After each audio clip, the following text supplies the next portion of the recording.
The market of emotions buzzed with an energy that pulsed through the air like a living creature. Stalls lined the narrow pathways, each overflowing with vibrant, colorful emotion capsules, bottles of joy, sorrow, rage, and tranquility, all glimmering in the dappled sunlight. The sounds of bartering filled the atmosphere, mingling with the whir of neural snap extractors, which hummed gently as they processed the raw emotions for clients eager for a taste of something new. It was a place alive with possibilities, thrumming with the desires of the people who wandered its aisles.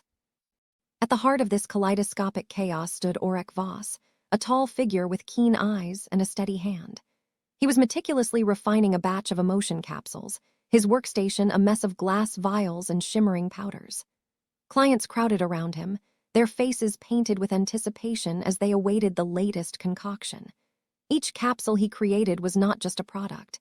It was a fleeting experience, a temporary escape from the weight of reality. "Just a bit more clarity," Aurek murmured, adjusting the delicate balance of ingredients in a glass vial.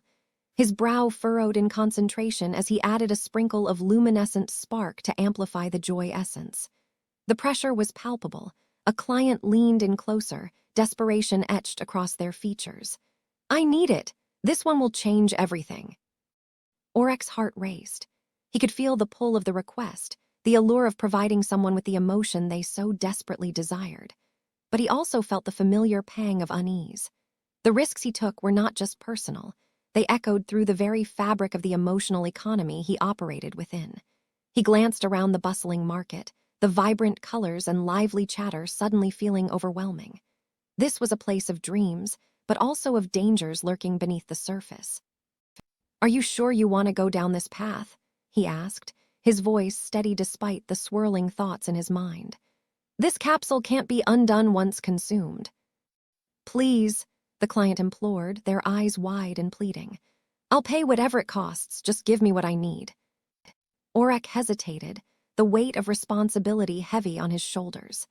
He knew the risks of the black market, the dangers of emotion overdoses that could leave clients worse off than before. Yet, the desperation in the client's voice pulled at him, igniting an internal struggle between his passion for his craft and the moral implications of what he was doing.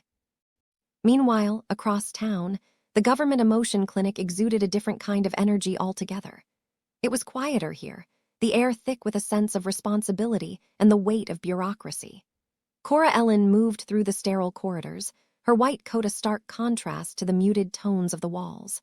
Her compassion shone through as she interacted with patients, listening to their stories of struggle and pain. "I'm here to help," she assured a young man whose eyes reflected a haunting melancholy. He had been diagnosed with early signs of soul sickness, a condition that left its victims hollow, devoid of the vibrant emotions that once colored their lives. She gently placed a hand on his shoulder, offering comfort. "We'll find a way to manage this, I promise." But as she looked into his eyes, she could feel her heart breaking each time she saw the flicker of hope extinguished by red tape and endless forms. The clinic's sterile environment, meant to provide healing, felt more like a cage, confining both her and her patients within a system that often prioritized procedure over compassion. "Cora, we can't keep extending treatment beyond the approved protocols," her supervisor's voice cut through her thoughts, a reminder of the bureaucratic chains that bound her. "There are rules for a reason. We must follow the guidelines." "But these people need help now. We can't wait for the system to catch up," she argued, frustration bubbling beneath her calm exterior. Each day felt like wading through mud, her soul aching for the ability to provide real, immediate care. The walls of the clinic felt stifling, and she longed for the freedom to give her patients the help they truly needed. Back in the market, Aurek felt the pressure mounting. The client's insistence grew more frantic, and he knew he was teetering on the edge of a decision that could alter the course of his life. He glanced around, the bustling market suddenly feeling like a spotlight shining down on him. "I can't," he finally said, shaking his head. "I can't give you this capsule, not like this." The client stepped back, disappointment mingling with anger, their frustration palpable. "You're just a coward hiding behind your ethics. You could change my life and you refuse." The words stung, and Aurek felt a familiar fire ignite within him. It's not about cowardice. It's about responsibility. Emotions aren't just commodities to be traded. They're lives, and I won't be part of someone's downfall. The client scoffed and turned away, leaving Aurek with a heavy heart. He took a deep breath, trying to shake off the unease creeping in. Despite the vibrancy of the market, the shadows of his choices loomed large, reminding him that every decision carried consequences. As the sun began to dip lower in the sky, casting long shadows across the bustling market, Aurek's thoughts drifted to Cora. They had crossed paths a few times, their lives intertwined by the emotional economy that ruled their world. He admired her compassion, her ability to connect with others despite the constraints of her position. But he also understood the frustration that came with it, the desire to break free from the shackles of bureaucracy. Both Aurek and Cora were at a crossroads, their paths intertwined by a world that thrived on emotions, yet often disregarded the very souls it claimed to serve. As their stories began to unfold, the tension in the air shifted, hinting at the struggles and choices that lay ahead in the vibrant, chaotic landscape of the emotional economy. The sound of bartering continued to echo around Aurek, while at the clinic, Cora steeled herself for another day of navigating the labyrinthine system that sought to stifle her passion for healing. The sun had set on the market of emotions, but the night was just beginning to unfurl its mysteries, and both Aurek and Cora were unaware of the challenges and alliances that awaited them in the shadows. Aurek stood in his cramped workshop, the walls lined with shelves filled with emotion capsules of various colors, each representing a different feeling. The air was thick with tension, a stark reminder of the emotional economy that thrived outside these four walls. He was lost in thought, tinkering with a malfunctioning device, when the shrill ring of his phone jolted him back to reality. "Hello," he answered, his voice steady, though a knot of unease twisted in his stomach. "Aurek," the frantic voice of his sister pierced through the line, each word laced with panic. "I need your help. Something's wrong. I think I have soul sickness." His heart dropped. "What do you mean? What are your symptoms?" "I can't feel anything, Aurek. I'm empty. It's like the emotions have been drained out of me. I can't stop thinking about everything. It's too much." Her voice cracked, and Aurek could picture her frail figure trembling in pain.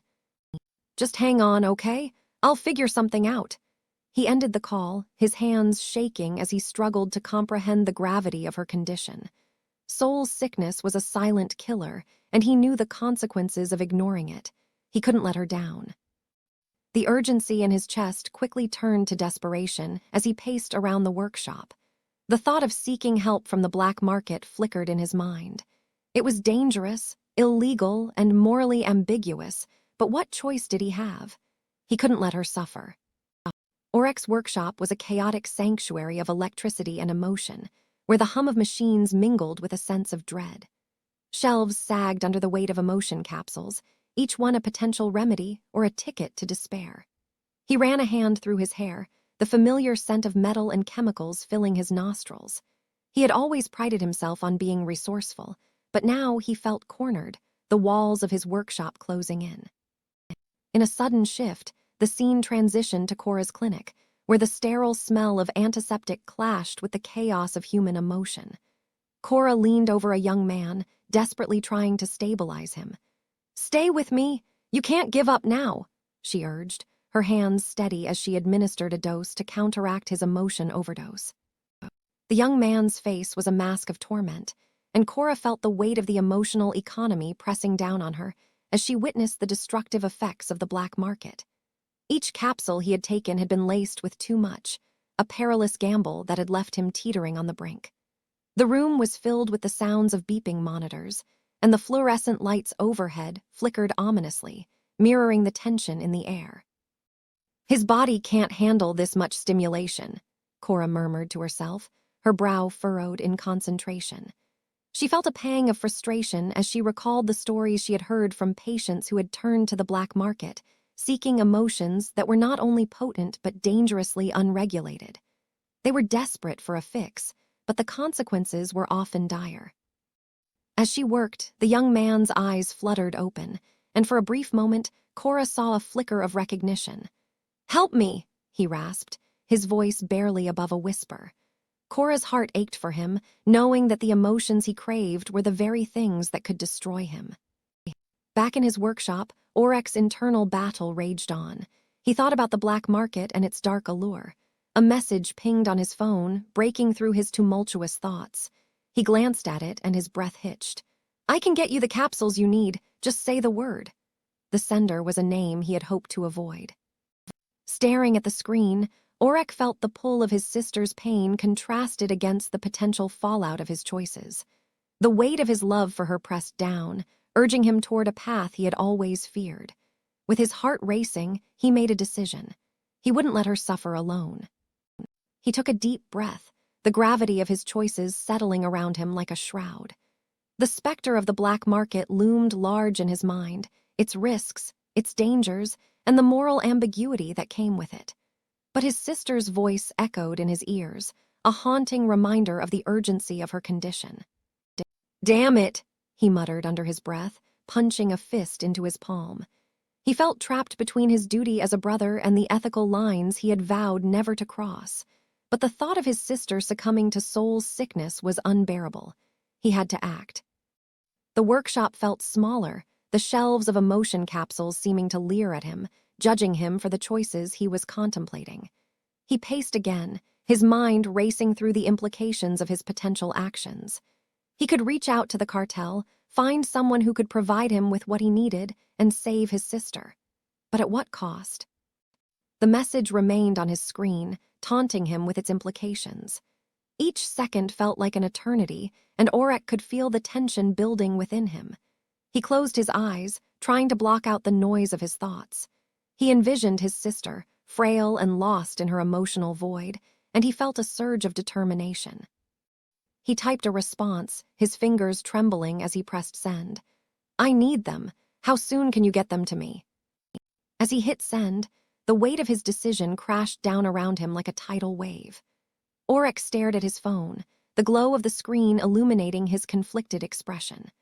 The chapter closed with Aurek staring at the message, torn between the love for his sister and the dark road that lay ahead, the consequences looming like shadows in the dim light of his workshop. In that moment, he realized he was standing at the precipice of a choice that would define not only his future, but also the future of those he loved. The dark allure of the black market whispered promises of salvation, but Aurek knew all too well that every choice came with a price, and he was about to pay it. Cora stepped into the bureau's meeting room, the air thick with a sterile chill that seeped into her bones.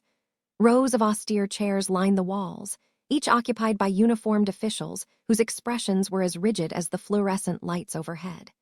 The atmosphere felt stifling, a tangible weight pressing on her chest as she took her place among them. The stark white walls seemed to close in, reflecting the coldness of the institution she had once believed in. "Today, we will discuss the implementation of the new emotion tax," the lead official, a man with slicked-back hair and a pinched face, began, his voice echoing in the cold space. "This initiative is critical for maintaining societal stability and ensuring the well-being of our citizens. As you all know, recent trends in emotional fluctuations indicate a need for greater fiscal responsibility in managing our emotional economy." Cora listened as the officials spoke, their words draped in rationalizations and statistical manipulations. They framed the emotion tax as a necessary measure to control sentiment and prevent societal chaos, but Cora felt a pulse of unease in her gut. She recalled her sister's laughter, the warmth of genuine emotion, and the thought of taxing it felt like a betrayal. This wasn't about stability, it was about control. Tension coiled in her stomach as she scanned the room. Next to her, a burly official scribbled notes, nodding vigorously at every word. "Our data shows that the lower classes are more prone to emotional volatility," he chimed in, his voice booming with authority. "This tax will not only generate revenue, but will also incentivize responsible emotional management among our citizens." Cora clenched her fists at her sides. Responsible emotional management. The term felt like a euphemism for stripping away the very essence of humanity. She had seen the toll soul sickness took on the patients at the clinic, people reduced to shadows of themselves, their emotions twisted and commercialized by the Bureau's policies. As the meeting wore on, her disillusionment deepened. Cora watched the officials nod in agreement, their eyes glazed over with complacency. They spoke of citizens as if they were mere data points, their emotions commodified and bound to a price tag. The Bureau was not protecting the people, it was manipulating them. Statistics show a correlation between emotional expenditures and social unrest, another official pointed out, adjusting his glasses. By controlling access to emotions, we can mitigate risks before they escalate. The words sent a shiver down her spine. They were treating emotions as commodities, instruments of control rather than the intricate tapestry of human experiences they truly were. Cora's mind raced back to the patients she had seen, their faces pale and drawn, longing for unfiltered joy and sorrow. Was this what they had become, an economy of feelings trapped in bureaucratic cages? Meanwhile, just outside the Bureau's sterile walls, Aurek paced the dimly lit alleyway, his heart racing. He was meeting Elias Thorne, a fixer known for his connections to the underground networks. The shadows loomed around him, thick with the scent of damp concrete and desperation. The alley was a world apart from the pristine halls of the Bureau, and the weight of his decision hung heavily on his shoulders. Elias, Aurek said, his voice low and urgent. I need safe emotions for my sister. The taxes are crushing us. I can't let her suffer like this. Elias leaned against the wall, his expression inscrutable. The flickering streetlight above cast an eerie glow on his face, accentuating the lines of weariness etched into his skin. It won't come cheap. You'll be risking more than just money. Are you ready for that? Aurek nodded, determination burning in his chest. He would do anything for his sister, even if it meant stepping into the dangerous underbelly of their society. The stakes had never been higher, and he felt the weight of the world pressing down on him. I'll find a way to pay. Just tell me what I need to do. Elias scrutinized him for a moment, weighing his resolve. You need to understand the risks involved. The black market isn't just a place for deals, it's a minefield. You could end up losing more than just your money. I know, Aurek replied, his voice steady, but I can't let her suffer. I need to act now. As the conversation unfolded, the tension escalated back at the Bureau. News of protests reached the meeting room, causing a ripple of panic among the officials. Cora's heart raced as she caught snippets of the chaos outside, angry voices raised, demands for justice echoing through the streets. The cacophony seeped through the walls, a reminder of the growing unrest that threatened to engulf them all. Silence, the lead official barked, his face flushed with irritation. This is not the time for distractions. We need to focus on the implementation of the emotion tax. But the protests outside grew louder, a wave of discontent crashing against the Bureau's facade of control. Cora could feel the energy shifting in the room, the officials' collective anxiety palpable as they exchanged worried glances. The very foundation of their authority was crumbling, and she could hardly contain the surge of defiance rising within her. This is exactly what we're trying to prevent, one official stammered, his voice trembling. We can't let them see us falter. Cora could feel the air crackling with tension. This was no longer just a bureaucratic debate, it was a call to action. As the officials scrambled to contain the unrest, Cora made a decision. She would not remain silent any longer. I have a proposal, she interjected, her voice steady but firm. The room fell silent, eyes turning toward her. If we want to stabilize our society, we need to prioritize the emotional well-being of our citizens, not tax their feelings. We should be investing in mental health resources, not exploiting their vulnerabilities. The officials looked at her as if she had spoken a foreign language. The lead official's eyes narrowed, and he opened his mouth to retort, but Cora pressed on. People are suffering. The soul sickness epidemic is a direct result of our policies. We can't keep ignoring it.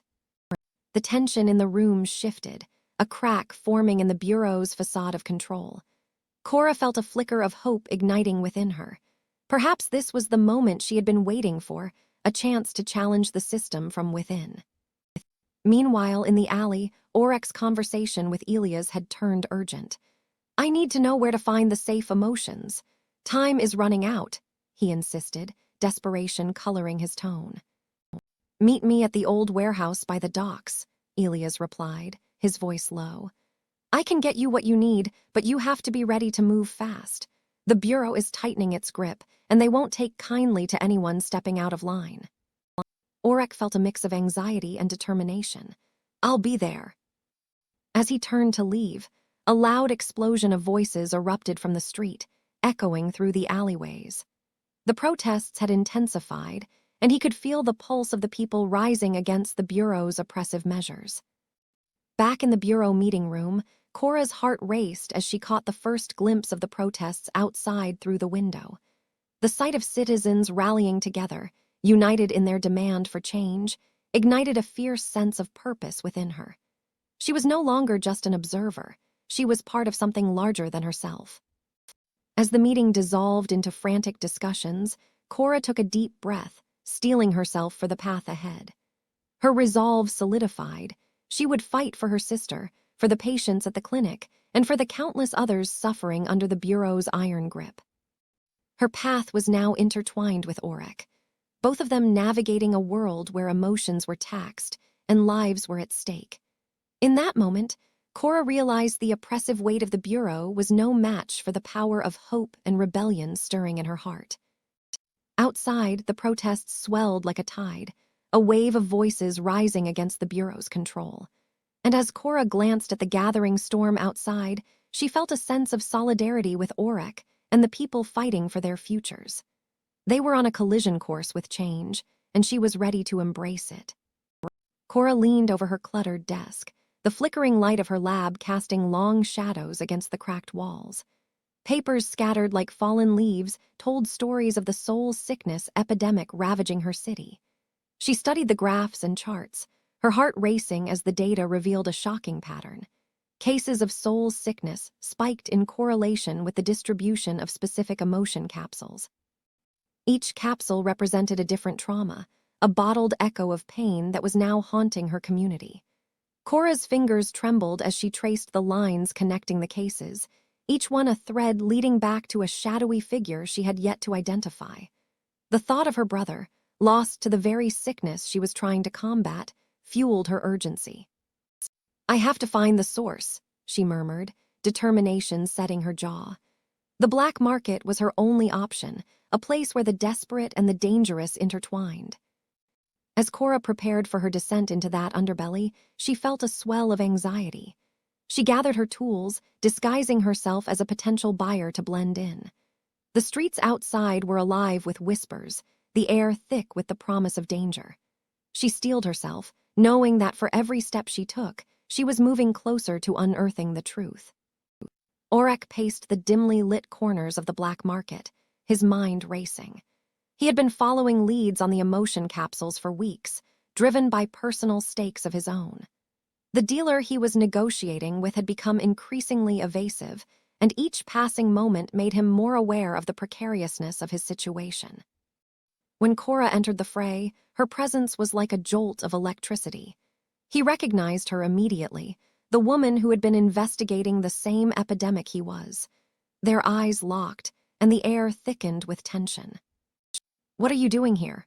Aurek asked, his voice low and edged with suspicion. Cora's gaze sharpened. "I could ask you the same thing. I'm here for information on the capsules." The dealer smirked, sensing an opportunity. "Looks like you two are after the same thing. Why not collaborate?" Cora and Aurek exchanged wary glances, each weighing the potential benefits against the risks of alliance. Before they could decide, the dealer's demeanor shifted, and he took a step back, eyes flickering to the shadows. "Time up," he hissed, and suddenly the atmosphere ignited with danger. With instincts honed by desperation, they both lunged for the dealer, but he slipped away, melting into the crowd. In the chaos, Cora and Aurek found themselves side by side, urgency propelling them forward. They maneuvered through the throng, hearts racing, until they reached a narrow alleyway, gasping for breath. "Why should I trust you?" Aurek demanded, scanning their surroundings. "Because we want the same thing," Cora shot back, her resolve hardening. "I have leads, and I know how to get to the bottom of this." After a moment of silence, Aurek nodded slowly. All right, let's work together, but if you betray me... I won't, Cora interrupted, her gaze fierce. We both have too much at stake. In that dimly lit alley, amidst the shadows and whispers of the black market, a fragile alliance began to form. Together, they would follow the threads of deceit woven through their lives, the weight of their shared purpose igniting a resolve neither had felt before. As they stepped out into the night, the stakes were higher than ever. The city loomed around them, filled with secrets, and the path ahead promised danger, a path they would now tread together. The black market pulsed with life, a cacophony of bartering voices and the distant whir of neural snap extractors. Aurek glanced around, the tension in the air palpable as they navigated through narrow alleyways, the dim light barely illuminating their surroundings. Shadows danced along the walls, echoing the uncertainty that gripped him. Do you have any idea where we might find the source? Aurek asked, his voice barely above a whisper. He could feel the weight of Cora's gaze on him, a mixture of trust and caution swirling in her expression. I've been tracking the distribution patterns of the capsules, Cora replied, her voice steady despite the chaos surrounding them. I suspect they're connected to a specific dealer known for pushing the most dangerous ones. If we can find him, we may uncover the truth. Then we need to move quickly, Aurek said, determination coursing through him. The longer we wait, the more lives are at stake. Together, they weaved through the labyrinth of the black market, a place where desperation fueled every transaction. The air was thick with the scent of sweat and fear, mingling with the metallic tang of emotion capsules being exchanged in the shadows. Each stall they passed was a reminder of the stakes they faced, the consequences of ignorance weighing heavily on their shoulders. As they approached a cluster of dealers huddled around a flickering neon sign, Cora's heart raced. There, that's the dealer I've been tracking. If anyone has information on the capsules, it's him. Aurek nodded, his expression serious. Let me do the talking. We don't want to raise any alarms. Cora watched as he approached the dealer, a rugged man with sharp features and a gaze that seemed to pierce through the darkness. Aurek's voice was low, his tone casual but firm as he inquired about the capsules. Cora remained at a distance, her instincts on high alert. But as the conversation unfolded, she noticed the dealer's eyes shifting, darting towards her as if sensing the tension brewing between them. A flicker of unease settled in her stomach. Suddenly, the dealer's demeanor changed. You two are trouble, he spat, his voice dripping with contempt. I won't deal with you. In an instant, the atmosphere shifted. Cora's heart raced as she instinctively moved closer to Aurek, their alliance now a beacon of vulnerability amidst the shifting shadows. Wait, Cora called out, desperation lacing her voice. We just want to know about the capsules. Lives are at stake. The dealer laughed, a cold, mirthless sound. You think I care about your lives? This is a business and you're not welcome here. Before Cora could respond, Aurek stepped forward, his expression fierce. You're playing with fire. If you don't cooperate, you'll regret it. The dealer's smirk faded, replaced by a flicker of fear that passed through his eyes. He glanced around, the shadows closing in around them as if sensing the rising tension. You don't know who you're dealing with, he hissed, backing away. In that moment, Cora and Aurek exchanged a glance, unspoken understanding passing between them. They had to act before the situation spiraled out of control.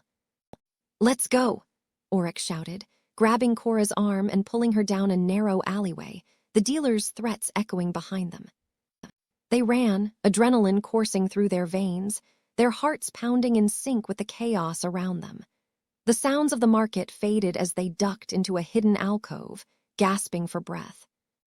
What now? Cora asked, her voice shaky but determined. Now we regroup and figure out our next move, Aurek replied, his eyes scanning the dim surroundings. We can't let this setback deter us. We're closer than ever. Cora nodded, a newfound sense of resolve igniting within her. We will find the truth together.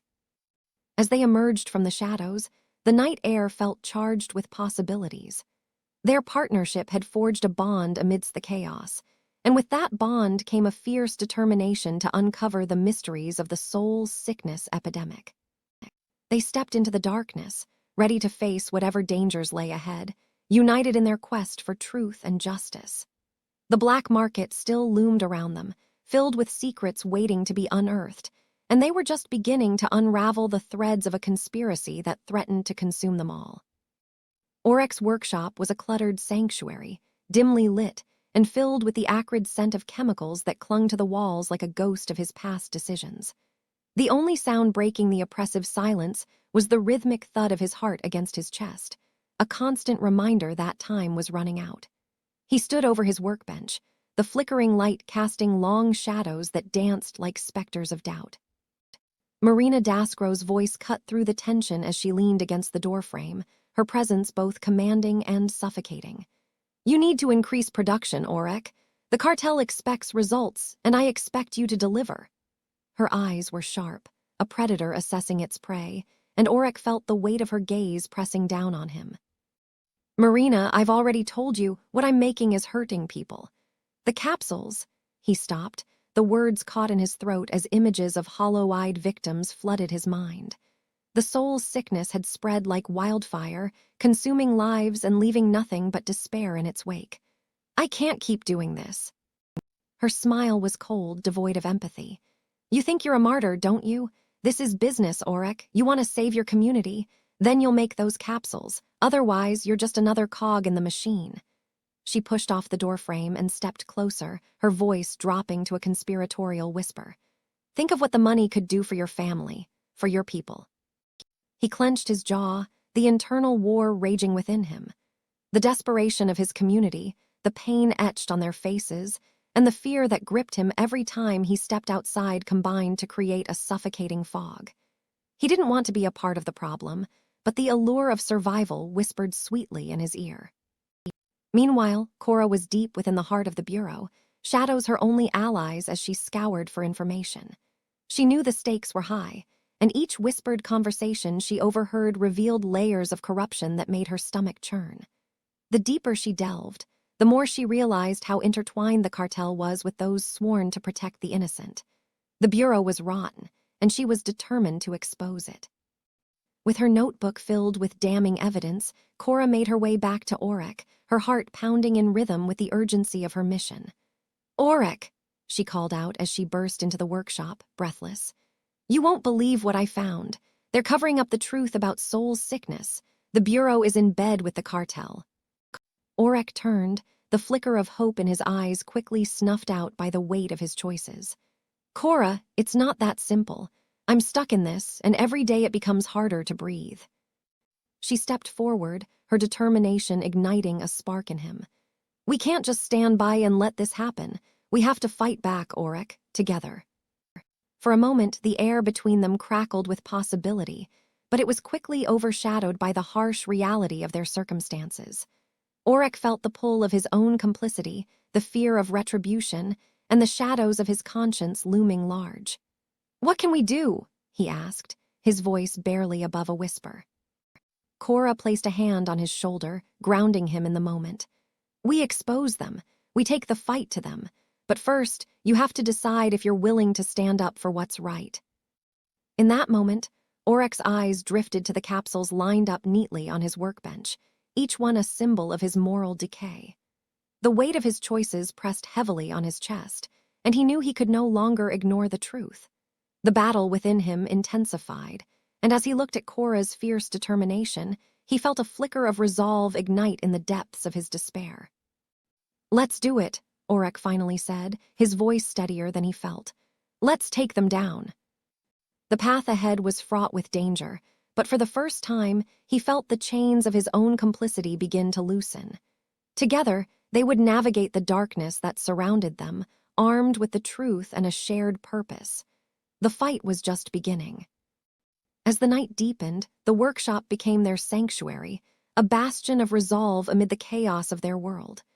Aurek grabbed a notepad and began to jot down ideas, plans that would fuel their rebellion. Each stroke of the pen was a promise to himself, a commitment to change. "We need to gather more evidence. You mentioned you overheard something about a shipment going through. Can we trace it?" Aurek asked, focusing on Cora, who stood with a determined glint in her eyes. Yes, they're planning to move a large batch of capsules next week. If we can get in, we might expose them publicly, she replied, excitement coloring her voice. Aurek's heart raced at the thought of taking such a bold step. There were risks involved, but the thought of continuing to contribute to the suffering felt worse. We'll need a plan. I can use my connections in the market to gather intel on their operations. If we work together, we can catch them off guard. The flickering light above them seemed to dim in agreement, the shadows creeping closer as if to envelop their resolve.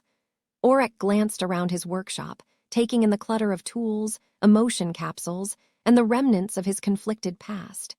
It felt suffocating, yet in Cora's presence, he found a new kind of clarity. Let's start gathering intel tonight, Cora suggested, her eyes sparkling with determination. We can split our focus. I'll see if I can get more information from the Bureau's records. We need to know who's involved. Okay, I'll meet you back here in a few hours, Aurek said, his voice gaining strength. Just be careful, if the Bureau catches you. I know the risks, but we can't let fear dictate our actions anymore, she interrupted, her tone fierce. As they prepared to part ways, Aurek felt a deep swell of gratitude for Cora's unwavering spirit. She was a beacon of hope in his murky reality, and he knew that he couldn't let her down. Together, they were stronger, and the fight against the corruption that had seeped into every corner of their lives had just begun. The echo of her footsteps faded into the night, leaving Aurek alone with his thoughts. He returned to his workbench, the capsules before him like weights tethering him to his past. Each one was a reminder of the lives he was entangled with, and the more he looked at them, the more he felt the weight of his choices pressing down on him. He picked up one of the capsules, the glass cool against his skin. It glimmered faintly in the dim light, a deceptive beauty that concealed the pain it caused. He could visualize the faces of those he'd seen afflicted by soul sickness, people who had once laughed and loved, now reduced to shadows of their former selves. With a deep exhale, Aurek placed the capsule back down. No more, he murmured, a silent vow etched into the fabric of his being. He couldn't let himself be a part of this anymore. The path ahead was fraught with peril, but he would fight for his community, for the people who had suffered too long under the weight of the Bureau's greed and the cartel's corruption.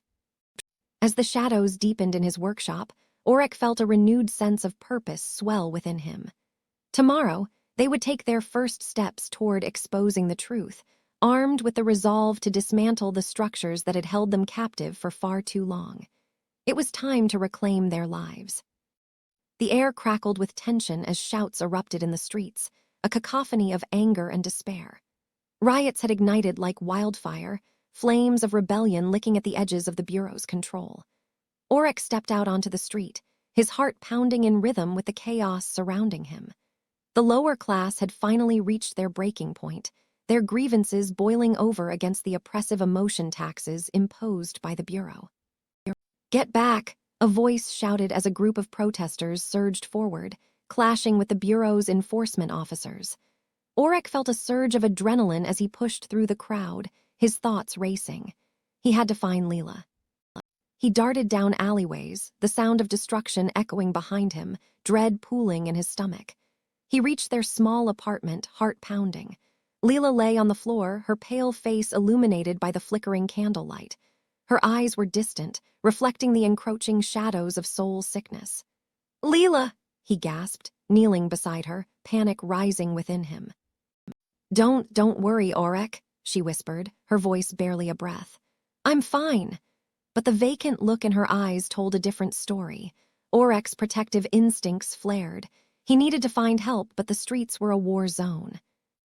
As he tried to rouse her, a sudden crash echoed outside and the shouts grew louder. The Bureau's enforcers were pushing back against the crowd, wielding clubs and shields. The chaos surged, and with it, Aurek's desperation deepened. He couldn't leave her like this. Meanwhile, Cora stood outside the Bureau headquarters, her heart racing. This was her moment. The streets were alive with fury, and she felt it coursing through her veins. She stepped forward, defiance burning in her chest, and stormed into the building. Seraphine Gale, she shouted, her voice rising above the din of the riots outside. The opulent office loomed before her, cold and uninviting. When Seraphine emerged, her expression was one of annoyance, dismissing Cora's presence as a mere nuisance. "Why are you here?" Seraphine asked, irritation lacing her tone.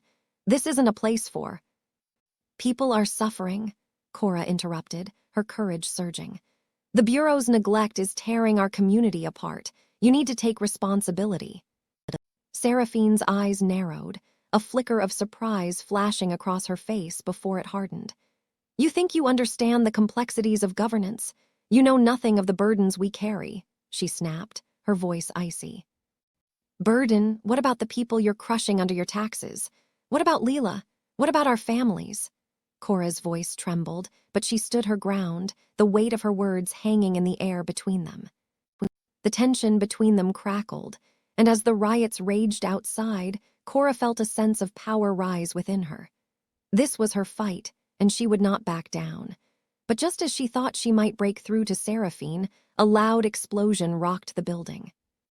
The ground shook, and the chaos outside erupted into a frenzy of violence.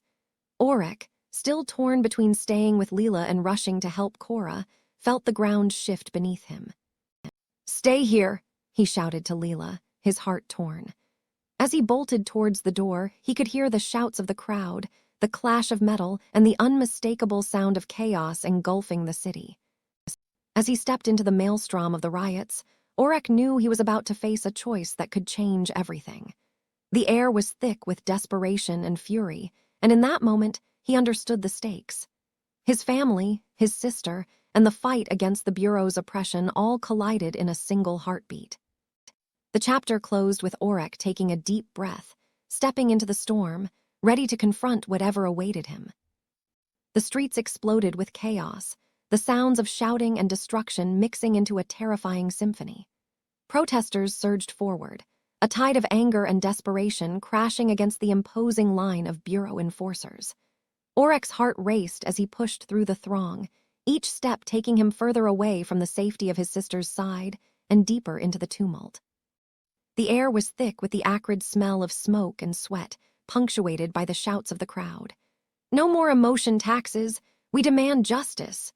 Their voices rose in unison, a chorus of defiance echoing off the walls of the buildings that surrounded them. In the distance, flames flickered ominously, illuminating the night sky with a furious glow. Aurek's thoughts raced faster than his feet. Leela's condition weighed heavily on his mind. He had to get her help. But as he maneuvered through the crowd, he could see the Bureau's enforcers tightening their grip, pushing back against the tide of protesters. Their shields gleamed under the flickering streetlights, and their batons swung with menacing authority. "Get back!" a guard barked, raising his baton high as he struck it against the pavement. The crowd recoiled momentarily, but the rage quickly surged back. Aurek squeezed through the mass of bodies, desperation fueling his every movement. The chaos around him felt surreal, as if the world he once knew was unraveling before his eyes. "Leela," he called out, though he knew she couldn't hear him over the din. He could only hope that she remained safe within the walls of their home. Suddenly, a loud crash erupted nearby, sending a shockwave through the crowd. Aurek turned just in time to see a barricade topple over, sending protesters sprawling. The tension escalated into violence as the enforcers charged forward, pushing back against the crowd with brutal efficiency. "Stay together," a voice shouted, trying to rally the protesters, but the unity was fracturing. Aurek felt the pulse of fear and anger coursing through him as he pressed on, determined to reach his sister. Meanwhile, Cora stood poised at the entrance of the Bureau headquarters, her heart pounding in her chest. The weight of the moment was heavy upon her, but she felt a fire igniting within her. This was her chance to confront the authority that had caused so much suffering. With a deep breath, she strode into the marble-floored lobby, her heels clicking sharply against the polished surface. The opulence of the Bureau felt oppressive, a stark contrast to the chaos erupting just outside. She spotted Seraphine Gale standing behind her desk, a look of annoyance etched on her face as she raised an eyebrow at Cora's entrance. "Why are you here?" Seraphine asked, irritation lacing her tone. "This isn't a place for—" "People are suffering," Cora interrupted, her voice rising with defiance. "The Bureau's neglect is tearing our community apart. You need to take responsibility." Seraphine's expression shifted, surprise flickering before her facade hardened. "You think you understand the complexities of governance? You know nothing of the burdens we carry," she snapped, her voice icy and dismissive. "Burden? What about the people you're crushing under your taxes?" Cora shot back, her voice trembling yet resolute. "What about Leela? What about our families?" The weight of her words hung in the air, the tension palpable. Seraphine narrowed her eyes, her patience wearing thin. "You're out of your depth, girl. The Bureau is working to maintain order." "Order?" Cora echoed, incredulity lacing her tone. "This isn't order, it's oppression. How many more must suffer before you take action?" Just then, a deafening explosion rocked the building, sending vibrations through the floor. Cora stumbled, her heart racing as the chaos outside erupted into a frenzy of violence. The sounds of the protests grew louder, a symphony of defiance that mixed with the sounds of destruction. Aurek, still torn between staying with Leela and rushing to help Cora, felt the ground shift beneath him. "Stay here!" he shouted to Leela's motionless form, his heart torn. He could hear the shouts of the crowd, the clash of metal, and the unmistakable sound of chaos engulfing the city beyond their walls. As he bolted towards the door, Aurek felt the weight of the moment crash over him. He was no longer just a brother. He was part of something larger, a fight against the Bureau's oppression that was growing more desperate by the second. He could feel the anger and pain of the people outside echoing in his own heart. "Cora!" he shouted, scanning the crowd as he stepped into the maelstrom of the riots. The air was thick with desperation and fury, and in that moment he understood the stakes. His family, his sister, and the fight against the Bureau's oppression all collided in a single heartbeat. The streets exploded with chaos. Aurek's eyes darted around, searching for Cora amidst the turmoil. He saw flashes of anger, of people fighting for their lives and their rights, and felt a pang of admiration for their courage. But his heart ached at the thought of Leela, and he couldn't shake the feeling that he was running out of time. "Cora!" he shouted again, pushing through the crowd, the shouts and cries of the protesters enveloping him. He had to find her. He needed her strength by his side. The Bureau's grip on their lives had to end, and they were the ones who could make it happen. But as he moved deeper into the fray, the chaos escalated. The enforcers pressed harder against the crowd, and a surge of protesters collided with them, a wave of bodies crashing against shields. Aurek stumbled, nearly losing his footing as he regained his balance. He pressed on, determination fueling his every step. In the heart of the riot, Cora stood resolute, her eyes blazing with determination. She could feel the energy of the crowd around her, a mixture of fear and hope. This was her moment, and she wouldn't let it slip away. She had to confront Seraphine to make her voice heard above the chaos. "People are dying," Cora shouted, her voice rising above the din. "We won't be silenced any longer." Just as the tension reached its peak, the ground shook again, and a loud explosion echoed from the Bureau. The chaos outside erupted into a frenzy of violence, and Aurek felt the ground shift beneath him. He was caught in the storm, torn between the fight for justice and the desperate need to save his sister. "Cora!" he called out again, scanning the crowd for her familiar form. He had to find her for both their sakes. As Aurek pressed forward, the weight of the world bore down on him. His sister's health, the burden of their community, and the oppressive force of the Bureau. Every moment was a battle, and he felt the urgency of the situation growing with each passing second. And then, amidst the frenzy of bodies and shouts, he saw her, Cora, standing defiantly against Seraphine, demanding answers, demanding change. In that moment, Aurek felt a spark of hope ignite within him. They were in this together, ready to confront the Bureau's tyranny head-on. With renewed determination, Aurek surged forward, ready to embrace the fight that lay ahead. He knew the path would be fraught with danger, but he would do whatever it took to protect his sister and the community they loved. As he stepped into the storm, he steeled himself for the challenges to come, knowing that together, they could confront the Bureau and reclaim their lives. The chapter closed with Aurek taking a deep breath, stepping into the storm, ready to confront whatever awaited him. Cora moved about her clinic, the comforting hum of fluorescent lights and the faint scent of antiseptic creating a sterile atmosphere that had, until now, felt familiar and safe. She wrapped up the last of her paperwork, her mind lingering on the faces of her patients, those she had treated with care and compassion. But a nagging feeling of unease had begun to swell within her, a sense that something dark loomed just beyond the sterile walls of her sanctuary. As she reached for the last drawer of her desk, her fingers brushed against the cool metal handle, and she hesitated. It had been months since she'd opened it, months since she'd tucked away documents she had deemed too sensitive, too unsettling to confront. With a deep breath, she pulled it open, the creak of the hinges breaking the stillness of the room. Inside, amidst a jumble of old files and patient records, were a stack of classified documents. The header read, Metastrum Research, Confidential. Cora's heart raced as she flipped through the pages. The implications were staggering. The documents hinted at a connection between Metastrum and health issues plaguing her patients. The words soul sickness leaped out at her, sending chills down her spine. She stared at the pages, a whirlwind of fear and curiosity swirling within her. What was Metastrum, and how could it affect her community? The more she read, the more her concern deepened. These were not just theoretical implications. They were warnings, a cry for help buried under bureaucracy.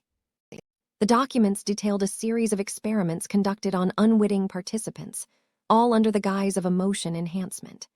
Cora's breath caught in her throat as she read about the enhanced emotional capacities that quickly spiraled into addiction and psychological trauma. The research suggested that Metastrum, once thought to be harmless, might be a catalyst for the soul sickness epidemic that had spread like wildfire through their city. Cora slammed the drawer shut, her heart pounding. She felt a mix of dread and determination. How could this be happening right under her nose? The weight of the knowledge pressed down on her, but she knew she couldn't keep it to herself. They had to act. Meanwhile, across town, Aurek was nursing a drink at the local pub. His ears perked at the mention of Metastrum from a nearby table. He had been hearing rumors of a connection between the substance and the epidemic that had left so many in their community struggling. The words, soul sickness, echoed in his mind, reminding him of the pain he witnessed in his own family and friends.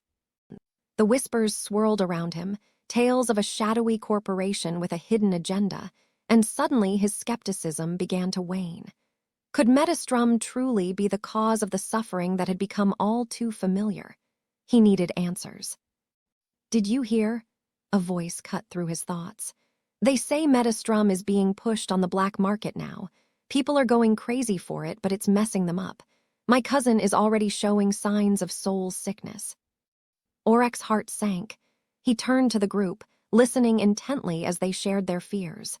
He couldn't shake the feeling that there was more to this than just rumors. The connection to the soul sickness epidemic was too coincidental. Later that evening, Aurek found himself at Cora's clinic, his heart pounding with urgency. He knocked softly, and she quickly opened the door, her expression shifting from surprise to concern as she noticed the gravity in his eyes. Aurek, she said, stepping aside to let him in. What's wrong? I've heard things, rumors about Metastrum, its connection to this soul sickness. I think we need to talk, he stated, the seriousness of his tone cutting through the air. Cora nodded, her pulse quickening. You're not going to believe what I found. She led him to her desk and pulled out the documents, laying them before him. As they pored over the pages together, the pieces began to fall into place, and an unsettling realization washed over them both. Their fates were entwined with the very mystery they sought to unravel. Cora, this is huge, Aurek murmured, scanning the documents. If what this says is true, then we're sitting on a powder keg. People need to know. Cora felt a surge of determination wash over her. We have to find out more. We can't let this continue. As they set their plans into motion, the atmosphere in the clinic shifted, a heavy sense of urgency settling over them. They were no longer just a doctor and a concerned citizen. They had become allies in a fight against an unseen enemy. The weight of the impending darkness loomed over them, yet, for the first time, they felt a flicker of hope in their shared determination to confront the truth behind Metastrum. Where do we even start? Aurek asked, running a hand through his hair, anxiety evident in his posture. Cora leaned against her desk, her brows furrowed in thought. We need to dig deeper into the Bureau's records, see if there are any files on Metastrum or any connections to the soul sickness cases. If this research is out there, it has to be documented somewhere. And what if that documentation is protected? What if they're hiding it? Aurek countered, the skepticism returning to his tone. Cora straightened, her resolve hardening. Then we find a way to expose it. We can't let fear stop us. People are suffering, and if we can shed light on this, we might just save lives. With a shared glance, they steeled themselves for the challenges that lay ahead. The investigation had begun, and they were ready to dive into the depths of the unknown. As the night wore on, the clinic became a hub of tension and urgency, each moment ticking by as they plotted their course. The sterile atmosphere that had once felt so safe now seemed to pulse with anticipation and dread. They had uncovered a dangerous secret, and the clock was ticking.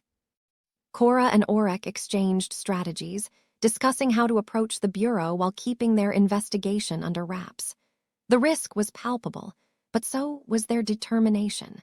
They knew they were stepping into a world filled with shadows, where the truth was buried beneath layers of bureaucracy and deceit. The chapter of their lives had shifted, and they were no longer mere bystanders in the face of suffering. They were becoming warriors for the truth, ready to take on the forces that sought to silence them. When Cora finally locked the door to her clinic that night, she felt a mix of fear and exhilaration. Together, they would confront what lay ahead, ready to unravel the mystery of Metastrum and its sinister grip on their community. The stakes had never been higher, and the path before them was fraught with peril, but they were prepared to face it together. As they prepared to dig deeper into the mystery, a sense of urgency hung in the air, thick and heavy as a storm cloud. They were on the brink of discovery, and whatever lay ahead would change the course of their lives forever. The battle for the truth had begun. Cora leaned against the cold, concrete wall of the dimly lit room, her notebook open, scribbled notes blurring together as she fought against the frustration swirling in her mind. The patients she had interviewed about soul sickness had left her with more questions than answers. Each story was riddled with inconsistencies, like pieces of a puzzle that refused to fit together. I just don't understand, she muttered to herself, rubbing her temples. One patient spoke of a vibrant memory of laughter and love, while another recalled the same event with cold detachment, as if it belonged to someone else. The emotional histories they shared were jarring, and the deeper she dug, the more she felt the weight of something sinister lurking beneath the surface. Cora took a deep breath, trying to center herself. The sterile walls of the clinic felt oppressive, and the flickering fluorescent lights above cast an eerie glow on the faces of the patients she had just seen. Each had come seeking help, but the help was overshadowed by their conflicting tales. She could almost hear the echoes of their voices in her mind, each one distorting the image of soul sickness she desperately wanted to understand. Maybe I need to approach this differently, she thought, jotting down notes on a fresh page. What if they're holding back? What if they're scared? The thought sent a shiver down her spine. She was acutely aware of the risks involved in uncovering the truth. The Bureau's grip on the narrative was tight, and they would not take kindly to anyone trying to unravel their web of manipulation. Meanwhile, in another part of the city, Aurek stood in a shadowy alcove of a bustling alleyway in the market of emotions. The air was thick with the scent of various emotions being exchanged, a dizzying mix of joy, despair, and ambivalence wafting through the streets. His heart raced as Marina leaned closer, her voice low and conspiratorial. What if I told you that Metastrum could be acquired for the right price? Imagine the profit we could make. He felt a chill run down his spine. The allure of wealth was intoxicating, but it came with a heavy cost. You can't be serious. This is about lives, Marina. People are suffering. Exactly, she replied, her eyes glinting with ambition. And we can be the ones who control the flow. Think about it, Aurek. We could change everything. Aurek clenched his jaw, torn between the seductive promise of wealth and the ethical implications of Marina's proposition. And at what cost? You know what happens when emotions are manipulated. It leads to soul sickness. We're playing with fire here. Marina stepped back, her expression shifting from persuasive to predatory. Fire, or opportunity, you of all people should understand that emotions are a commodity now. Control them and you control the market. Think of your sister. She could benefit from this, Aurek. The mention of his sister was a dagger to his heart. He was desperate to help her, but the thought of diving deeper into this murky world made his stomach churn. I need to think about this, he muttered, backing away from her probing gaze, feeling the weight of her ambition pressing down on him. Later that evening, Cora and Aurek met in a secluded cafe on the outskirts of the market, a place where shadows danced in the corners and the low hum of whispered conversations filled the air. The atmosphere was thick with tension, shadows flickering from the candlelight. They found a booth in the back, away from prying eyes, and leaned in close. They're lying to us, Cora said, her voice steady but laced with urgency. Every patient has a different story about the soul sickness. It's as if they've been manipulated. Aurek's brow furrowed, his mind racing as he considered the implications. And what if it's not just the patients? What if someone is controlling the narrative? Marina mentioned Metastrum as a commodity, Cora. We could be onto something far more dangerous than we realized.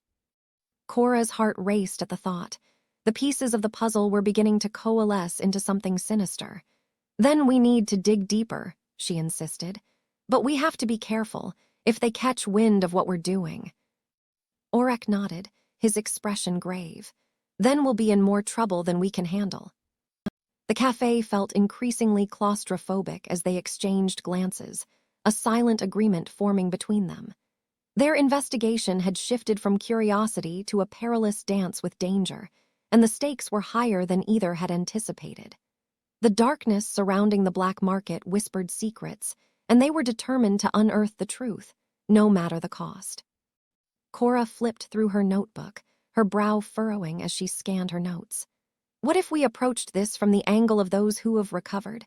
Maybe they can shed light on the inconsistencies we've been hearing. We need to understand how these emotional capsules affect people in their daily lives. Aurek's mind raced with the potential implications, but unease gnawed at him. But we have no idea who we can trust. The Bureau has eyes everywhere. If we start asking the wrong questions, we could expose ourselves. I know, Cora replied, her voice a whisper.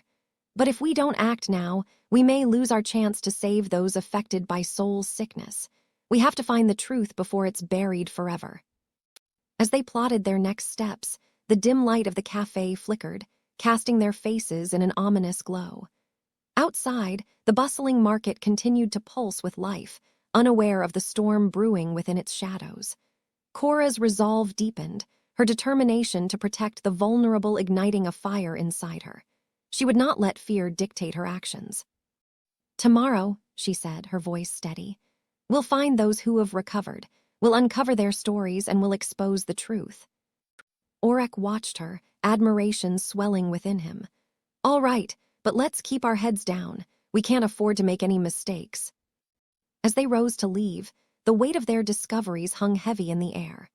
The darkness around them felt alive, charged with the secrets and dangers they were about to confront.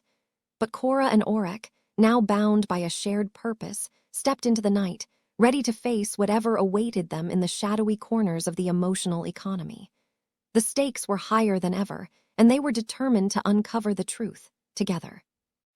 The market of emotions had transformed into a claustrophobic maze, a once vibrant place now suffocated under the watchful eyes of the Bureau's surveillance drones. Their metallic whirs echoed ominously, mingling with the hushed whispers of traders who darted anxious glances at the overhead cameras. Shimmers of color from emotion capsules flickered like desperate fireflies, but the vibrancy felt dulled, overshadowed by a palpable tension that gripped the air. Aurek pushed his way through the throngs of people, his heart racing. The cartel's threats loomed heavy in his mind, a dark cloud overshadowing the day. Just last night he had received a visit from their enforcers, their faces harsh and unforgiving. You comply, Aurek, or you won't be seeing tomorrow's sunrise, one had sneered, leaving him with a chilling sense of dread. He was cornered into a game he never wanted to play. As he navigated the maze of stalls, he spotted familiar faces, each etched with worry. The traders had grown used to the Bureau's oppressive grip, but now the cartel had added another layer of danger. Aurek's stomach twisted at the thought of betraying his fellow traders, yet the alternative was far worse. He paused at a stall overflowing with emotion capsules, their vibrant hues stark against the dull gray backdrop of the market. A vendor's hand trembled as he weighed the capsules, eyes darting to the hovering drones. The weight of fear pressed down on everyone, the atmosphere thick with unspoken dread. Aurek swallowed hard, forcing himself to move on, his mind racing with possible solutions and consequences. Meanwhile, Cora paced the Bureau's office, her mind a tempest of conflicting loyalties. The walls felt like they were closing in, the oppressive atmosphere almost suffocating. She could hear the murmurs of her colleagues discussing the new emotion tax enforcement, their voices laced with excitement over their power. But all she could think of was the conversation she had overheard earlier that morning, two officers casually discussing how to manipulate the system for their gain. The Bureau they served was infested with corruption, a reality that gnawed at her conscience. With each passing moment, Cora felt the pull of her moral compass growing stronger, a beacon in the fog of her doubts. She had sworn to uphold the law, but as she witnessed the suffering of those in the market, the lines blurred. She couldn't ignore the feeling that she was part of a machine designed to crush the very people it was meant to protect. Just then she spotted Aurek, his face pale and drawn, weaving through the crowd. She felt a surge of urgency.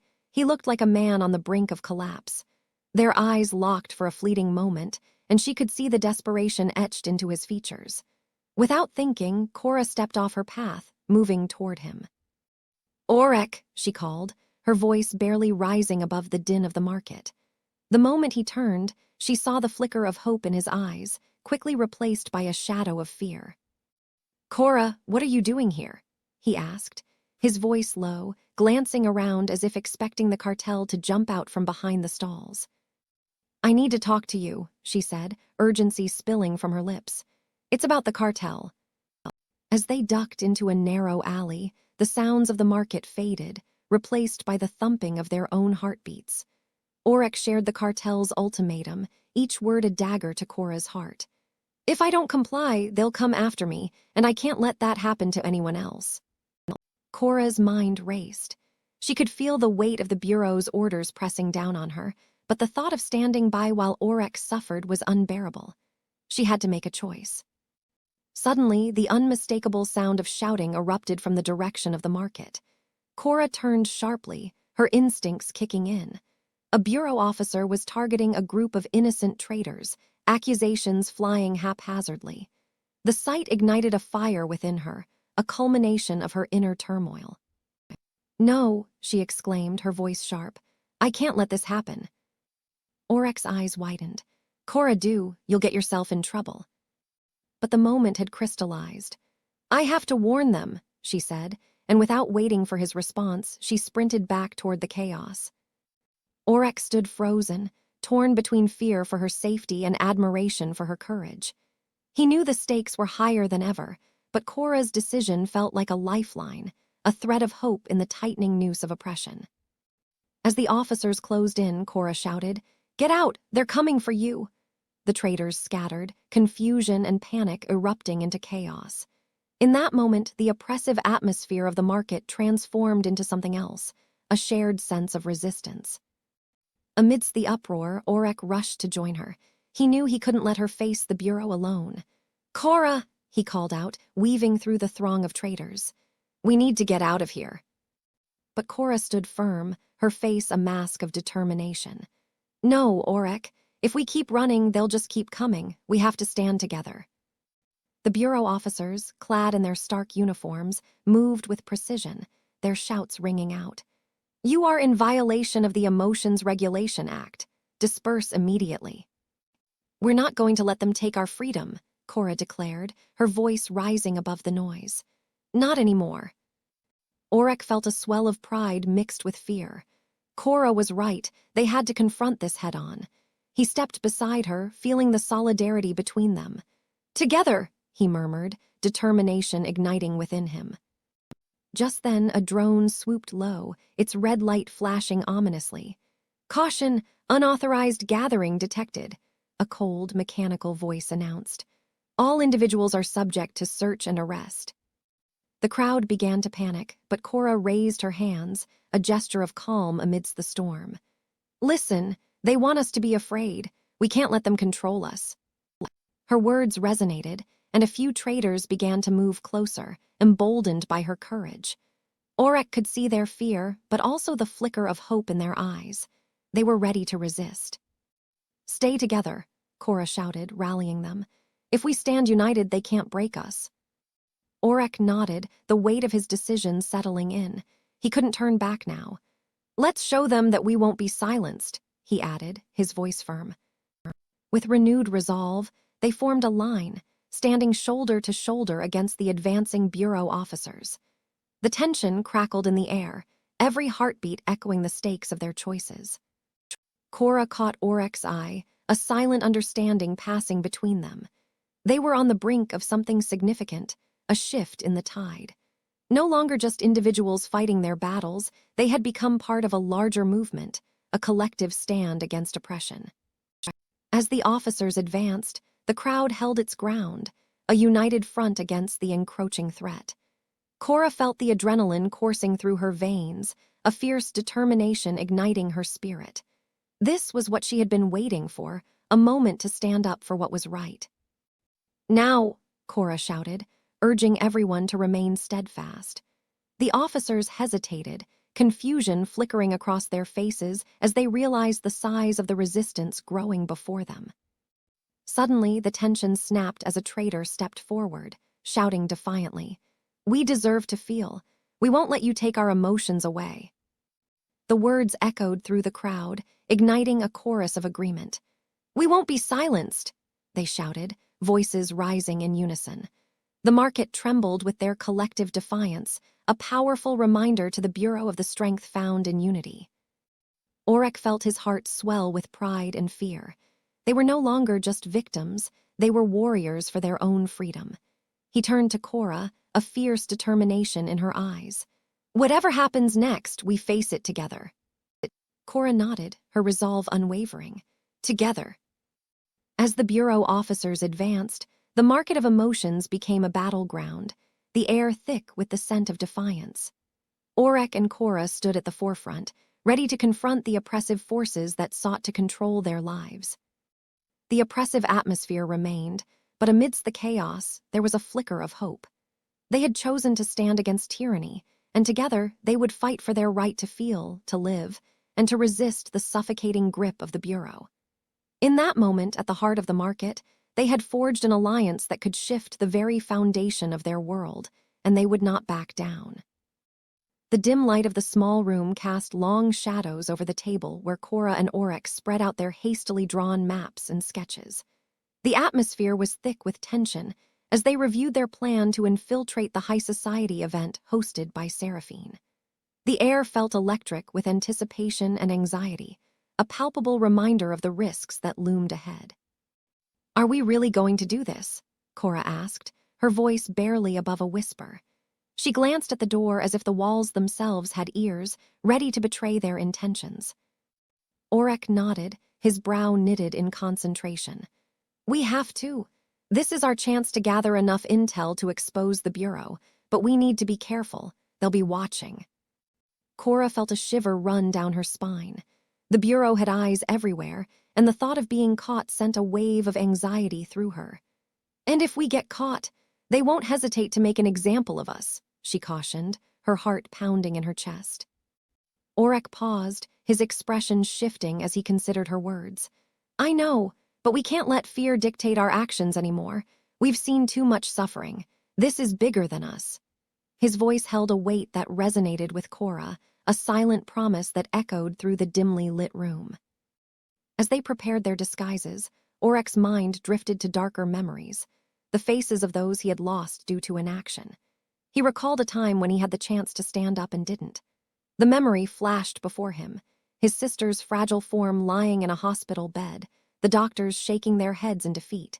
It was a moment that had shaped his view on morality, leaving him with the haunting question of what might have been if he had taken a stand sooner.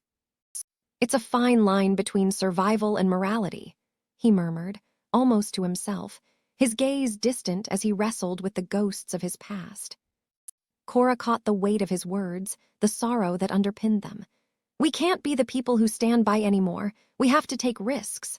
Her tone was fierce, her resolve solidifying as she met his gaze, determination burning in her eyes. "We owe it to those who can't fight for themselves." With one final look at their plans, they made their way to the event. The streets outside were alive with the sounds of the market of emotions, a stark contrast to the opulence they were about to enter. As they approached the venue, the sounds of laughter and clinking glasses grew louder, a cacophony of celebration that felt like a cruel mockery of their struggles.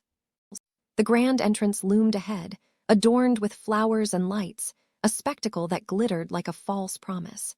The elite drifted in and out, their laughter ringing like a siren's song, inviting yet dangerous. Cora took a deep breath, nerves pulsing through her. "Remember your role, stay focused, and we meet back here at midnight." She adjusted the collar of her elegant dress, a deliberate attempt to mask her anxiety with poise. Aurek nodded, but the tightness in his chest didn't ease. "And if something goes wrong?" "Then we adapt," Cora said, her fierce glint shining like a beacon in the dark. They shared a moment of silent understanding, the weight of their mission pressing down on them. It was a pledge to each other, a promise that they would not falter in the face of adversity. As they stepped into the opulent world of the elite, the air thick with superficial charm and the scent of expensive perfumes, they felt the shift in their lives. This was no longer the familiar territory of shadows and whispers. They were in the spotlight now, and the stakes were higher than ever. Cora's heart raced as she scanned the room filled with lavish decor. Crystal chandeliers that sparkled like stars, gilded frames showcasing portraits of the elite, and tables overflowing with gourmet delicacies that stood in stark contrast to the hunger gnawing at the lower class. She took a moment to breathe it all in, the disparity heavy on her conscience. "Stick to the plan," Aurek reminded her, the urgency in his voice pulling her back from the edge of her thoughts. They split up, hearts pounding as they entered the throng of the wealthy, each step pulling them deeper into the fray. Cora lost herself among the crowd, her eyes darting to and fro, searching for any sign of Seraphine or the bureau officials she had come to dread. Aurek melted into the background, adjusting the cuff of his jacket as he adopted the air of a well-to-do guest. He felt an odd sense of detachment, a duality within him, a man of the streets now masquerading as a part of this glittering elite. As he moved through the crowd, he listened closely, hoping to catch snippets of conversation that might lead him to the information he sought. Meanwhile, Cora navigated the sea of silk and satin, her own disguise a carefully crafted illusion. She had opted for a deep blue gown that hugged her form, a stark contrast to the drab attire she usually wore in the clinic. The fabric felt strange against her skin, but it was necessary. She had to blend in to be one with the elite, if only for a night. As she approached a group of well-dressed individuals, laughter spilled around her like champagne, light and effervescent. She forced a smile, joining in their jovial chatter while keeping her ears attuned to any mention of the bureau or Seraphine's dealings. The superficiality of their conversations made her skin crawl, but she maintained her composure, reminding herself of the stakes at hand. Aurek, on the other hand, found himself near a cluster of men discussing the latest emotion taxes, their voices dripping with disdain for the lower class. "They should be grateful for what they have," one man sneered, adjusting the cufflinks that sparkled like diamonds. "The Bureau knows how to keep them in line." Aurek clenched his jaw, a mix of anger and disgust bubbling beneath the surface. He had heard such sentiments before, but hearing them in this context, surrounded by gleaming wealth, made his blood boil. How could they be so blind to the suffering around them? As the minutes ticked by, Cora and Aurek exchanged glances across the room, silent signals passing between them. Each shared look fortified their resolve, reminding them why they were there. The clock was ticking, and they both knew they had to gather as much information as possible before the night ended. In that moment of connection, they felt the weight of their mission pressing down on them, the stakes climbing higher with each passing second. They were no longer mere participants in the emotional economy. They were agents of change, risking everything for a chance to expose the corruption that had taken root in their society. With hearts racing and minds sharpened by purpose, they both dove deeper into the sea of opulence, ready to challenge the status quo, each step a defiance against the Bureau's oppressive grip. The night was fraught with potential and peril, a tightrope walk between survival and morality that would define their futures. Cora adjusted her sleek gown, the shimmering fabric catching the light of the chandeliers hanging from the lavish ceiling. The venue was a fortress of wealth, an extravagant display of opulence that felt like a distant world compared to her own. She nudged Aurek, who stood beside her, a mix of awe and anxiety on his face. "Remember, we're here to gather intel, not get lost in the glitter," she whispered, her voice barely audible over the hum of laughter and clinking glasses. Aurek nodded, straightening his tie. "Right, let's stick to the plan." They moved through the crowd, Cora's instincts kicking in as she engaged effortlessly with the elite guests. Every conversation was a dance, every laugh a strategic maneuver. Aurek hung back slightly, his focus on scanning the room for potential threats, but Cora thrived in the spotlight, charming her way into discussions about the Bureau's latest advancements. "Did you hear about the new project they're launching?" Cora overheard a group of well-dressed women murmuring. She leaned closer, subtly eavesdropping. Just then, she spotted Elias across the room, his presence a beacon amid the swirling chaos. "Aurek, there's Elias," she said, excitement bubbling within her. "We need to talk to him. He might have what we need." "Are you sure?" "He's well, Aurek replied, uncertainty flickering in his eyes. "Trust me," Cora replied, her tone firm as she led them toward Elias. The closer they got, the more palpable the tension became, the air thickening with unspoken threats. As they approached, Elias looked up, his expression a mix of relief and caution. "Cora, Aurek, I didn't think you'd actually come," he said, casting a wary glance around. "What's the word?" Cora wasted no time. "We need information about the Bureau specifically, the Metastrum sample. We've heard rumors it's being hidden." Elia's face turned serious. "You're right to be concerned. It's not just a sample, it's a key to everything they've been working on. It's located in a secure vault within the main facility, but..." He hesitated, the weight of what he was about to reveal hanging heavy in the air. "It's heavily guarded, if you're caught." "Elias," a sharp voice interrupted, piercing through the conversation. Cora turned, her heart racing as she recognized Seraphine striding toward them, her eyes narrowed in suspicion. "What are you doing here?" Cora felt Aurek tense beside her, the air suddenly charged with danger. "We were just discussing the Bureau's latest projects," she replied, forcing a smile that didn't quite reach her eyes. "Is that so?" Seraphine's gaze shifted between them, her lips curling into a predatory smile. "I would advise you to tread carefully. Not everyone here is as friendly as you think." Cora's mind raced, adrenaline pumping through her veins. She needed to turn this confrontation to her advantage. "Of course, Seraphine.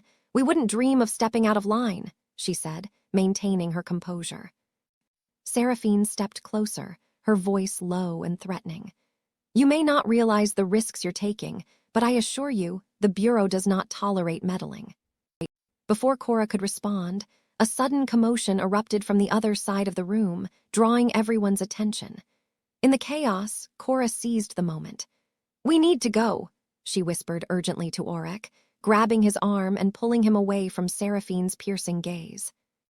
"Wait, the information," Aurek protested, but Cora was already moving, adrenaline fueling her steps. They slipped out of the main hall, the sounds of the elite gathering fading behind them.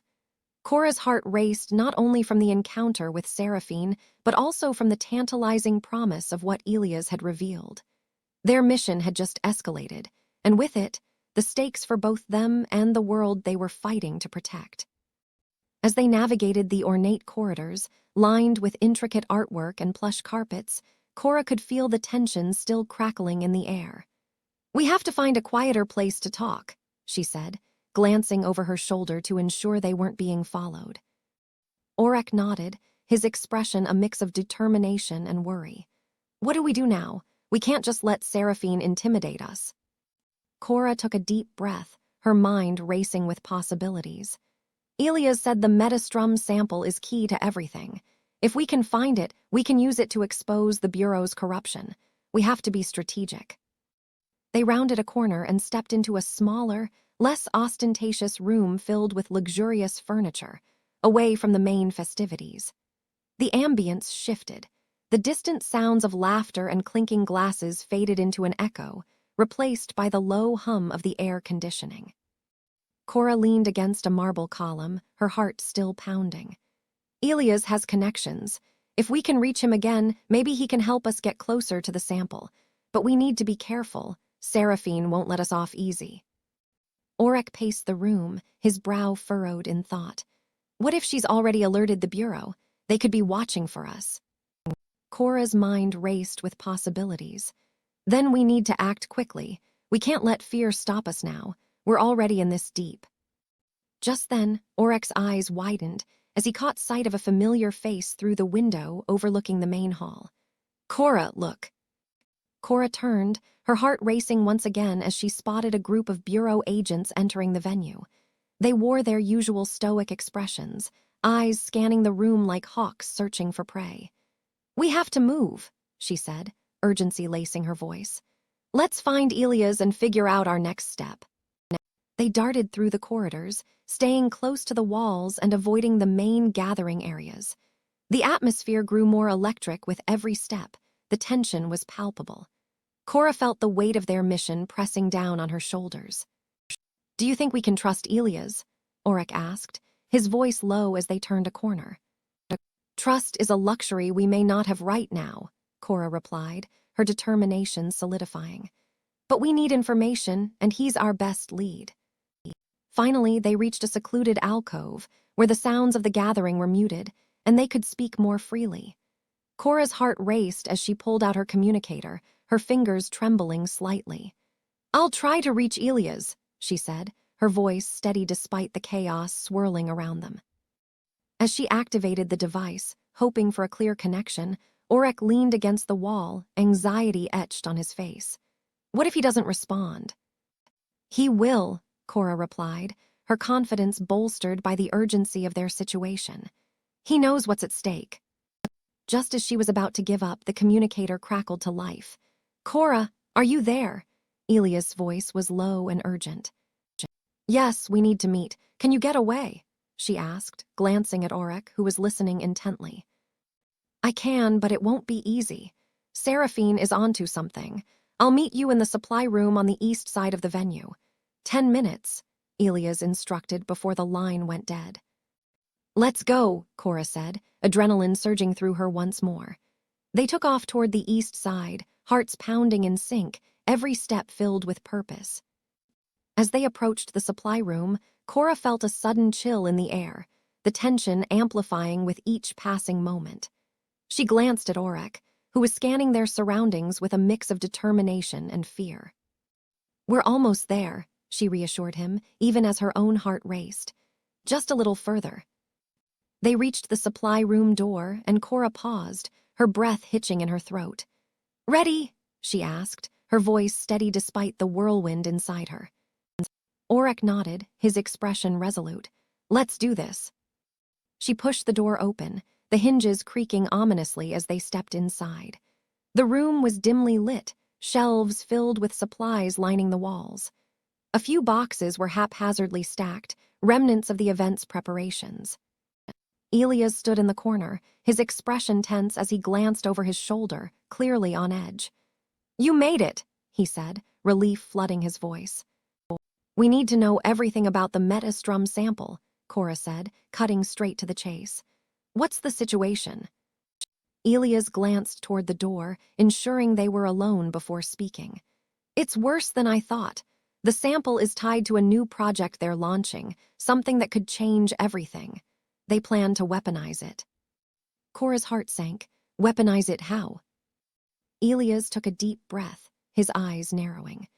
They believe Metastrum can amplify emotions, making them controllable. Imagine the Bureau having that kind of power over the populace. Aurek clenched his fists, anger simmering beneath the surface. That's not just dangerous, it's a violation of everything we stand for. Exactly, Elias replied, urgency in his voice. We need to act fast. If we can expose this before they launch, we might have a chance to stop it. Before Cora could respond, she heard footsteps approaching the supply room. Her heart raced as she exchanged a glance with Aurek and Elias. They didn't have much time. Hide, Cora hissed, and they quickly moved behind stacks of boxes, holding their breath as the door creaked open. Seraphine stepped inside, flanked by 2 Bureau agents. I know you're in here, she called, her voice smooth yet menacing. You can't hide from me. Cora's heart thundered in her chest as she crouched low, praying they wouldn't be discovered. The tension in the room was suffocating, and she could feel Aurek's presence beside her, each breath a shared risk. Search the room, Seraphine ordered, her tone authoritative. They're close, I can feel it. As the agents began to comb through the supplies, Cora felt panic rising. Every second stretched out, and she could barely suppress the urge to bolt. But they couldn't give up now, not when they were so close. Elias, we need a plan, she whispered urgently, her eyes darting to the door. Just wait, he replied, his voice barely audible. We can't reveal ourselves yet. Cora's mind raced, searching for a way out. She couldn't let Seraphine and the Bureau capture them, not when they had the opportunity to expose the truth. Suddenly, one of the agents knocked over a box, the clattering sound echoing in the room. Seraphine turned sharply, her eyes narrowing. They're here, keep looking. Cora's heart dropped. We have to move, she whispered urgently. With a sudden surge of adrenaline, Cora grabbed Aurek's arm, and they bolted for the door. Now, she shouted, pushing through the narrow space just as the agents turned their attention back to them. They sprinted down the corridor, the sounds of chaos erupting behind them. Cora could feel the urgency in Aurek's steps, the pounding of their hearts sinking in a rhythm of survival. They dashed through the maze of the elite gathering, weaving past startled guests and avoiding the Bureau agents now searching the venue. Cora, where do we go? Aurek asked, breathless as they turned a corner. There's a side exit, she replied, her mind racing. We can slip out into the alley. They rounded another corner and spotted the exit sign glowing faintly ahead. There, Cora shouted, adrenaline propelling her forward. As they neared the exit, the sound of footsteps echoed behind them. Cora pushed the door open, and they burst into the cool night air, gasping for breath as they stumbled into the alley. Cora leaned against the wall, her heart racing as she took in their surroundings. The alley was dark and narrow, a stark contrast to the opulence they had just escaped. We made it, she breathed, relief washing over her. Aurek was still catching his breath, his eyes wide with a mix of exhilaration and fear. That was too close. Cora nodded, the weight of their encounter settling in. But we got the information. We need to regroup and figure out our next steps. As they stepped further into the alley, Cora couldn't shake the feeling that the storm was far from over. The night was still young, and the real battle was just beginning. They had uncovered a dangerous truth about the Bureau, and now they had to decide how to wield it, carefully, wisely, and with the knowledge that the consequences could change everything they fought for. The air was thick with tension, a heady mix of anger and desperation that crackled like electricity. Cora and Aurek pushed their way through the throngs of protesters, their hearts pounding in rhythm with the chants echoing off the walls of the city. We want safe emotions, the crowd shouted, a unified voice rising against the oppressive authority of the Bureau. The riot had escalated dangerously, and the streets were a battlefield. Cora's eyes darted around, taking in the chaos, the flames licking at the edges of barricades, the sound of glass shattering, and the cries of pain that cut through the fervor. She felt a surge of fear, but it was quickly eclipsed by a growing resolve. This was not just about her anymore. The people were rising, fueled by the raw energy of their collective discontent.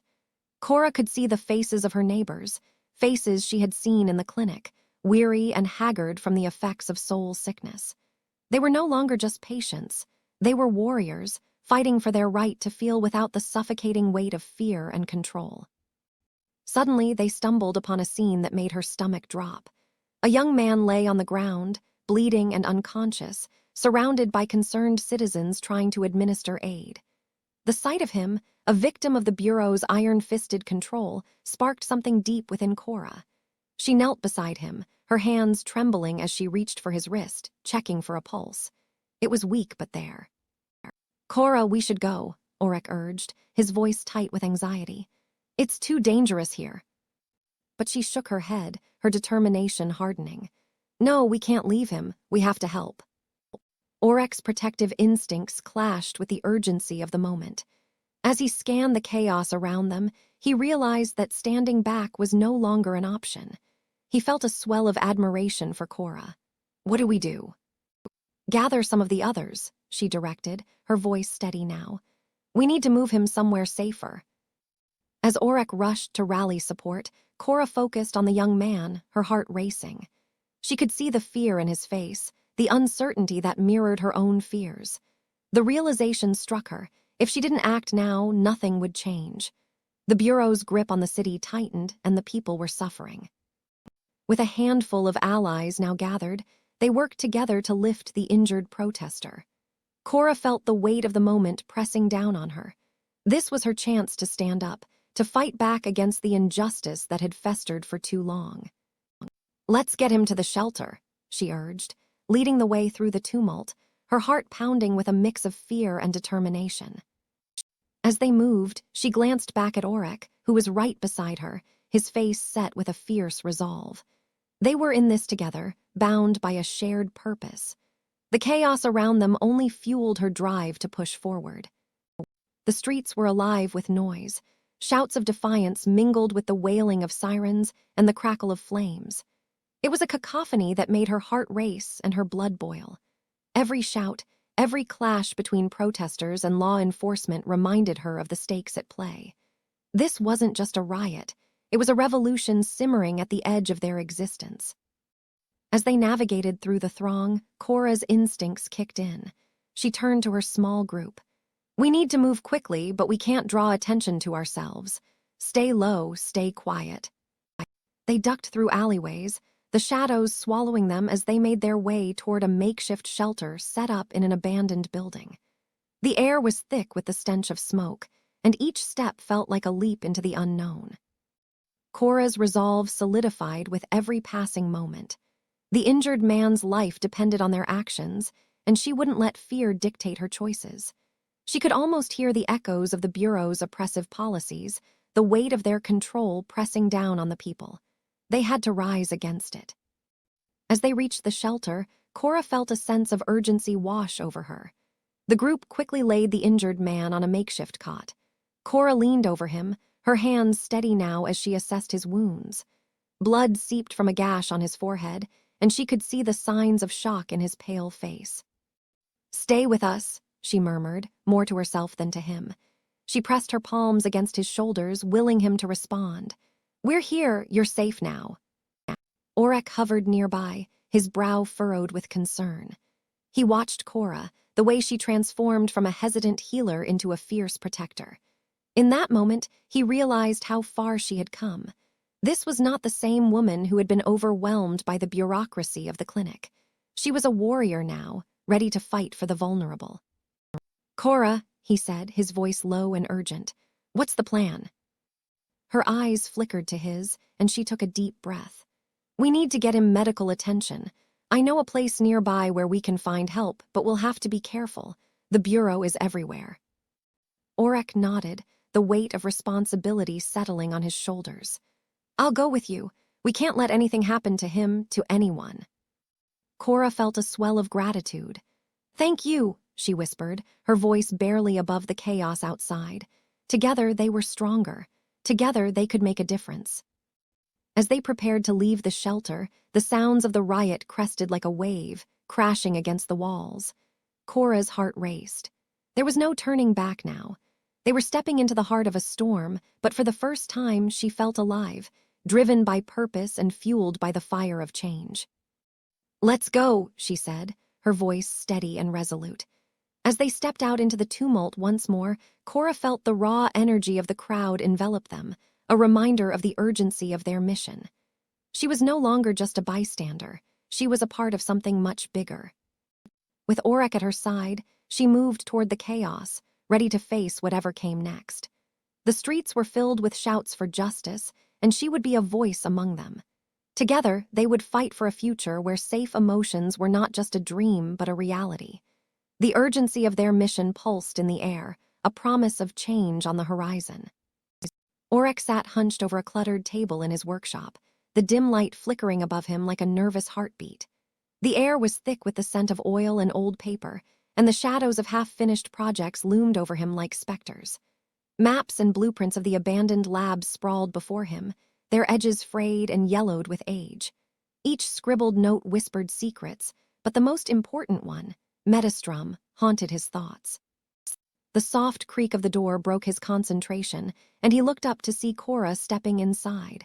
Her eyes sparkled with determination, a welcome contrast to the unease that gripped him. She approached, her gaze darting over the array of documents. "Have you found anything useful?" she asked, a hint of excitement lacing her voice. "More questions than answers," Aurek replied, pushing a blueprint toward her. "This is where they conducted most of their experiments, but the deeper we go into this, the more perilous it seems." Cora studied the map, her brow furrowing. "We need to prepare. If Metastrum is really in there, we can't go in unarmed." They began gathering supplies, flashlights, protective gear, and makeshift weapons. The tension between them grew as they worked side by side, their movements synchronized but their thoughts racing. Aurek's hands trembled slightly as he packed a first aid kit, and Cora noticed. "What's wrong?" "It's just this isn't like our usual jobs. What if we're not ready for what we find?" His voice was laced with uncertainty, a rare admission from someone who usually exuded such confidence. Cora paused, her expression softening. "We have each other. That counts for something, right?" He met her gaze, and for a moment they both recognized the weight of their partnership. "Yeah, but what if it's not enough?" Their argument escalated, a storm of perspectives colliding. Cora urged caution, while Aurek pushed for action, each of them revealing their fears more than they intended. "We can't back down now," he shouted, frustration boiling over. "Then you go alone," she shot back, her voice trembling with anger and fear. "I'm not losing you to some mad scientist's ghost." Silence engulfed the workshop, each breath heavy with unspoken words. Finally, Cora broke the tension. "Look, I'm scared too, but if we don't face this together, we'll always wonder what we could have found." Aurek nodded slowly, realization dawning. "You're right, we need to stick together." As they resumed their preparations, a sudden discovery caught Cora's eye. Tucked between the pages of an old report was a crumpled note, its ink faded but legible. "Look at this," she said, her voice low with awe. Aurek leaned closer as she read aloud. "Metastrum, the key to unimaginable power, but beware, for it consumes all who seek it." A chill ran down Aurek's spine as the implications sank in. The lab was not just a relic, it held a dark promise. They exchanged a glance, the weight of their mission settling heavily upon them. With renewed determination, they finalized their plan. "We leave at dawn," Aurek said, a steely resolve forming in his voice. Cora nodded, their hands brushing together as they prepared for the journey ahead. In that moment, the bond between them solidified, a silent pact forged in the shadows of the workshop. As night descended, the tension hung thick in the air, each heartbeat echoing the challenges that awaited them in the darkness of the abandoned lab. Hours passed in a blur of anxious energy. The workshop, usually a sanctuary of creation, felt more like a pressure cooker, each tick of the clock amplifying their apprehension. Aurek meticulously checked their supplies, ensuring that nothing was overlooked. Cora, meanwhile, paced the room, her mind racing with the possibilities that lay ahead. "Do you think anyone else knows about the lab?"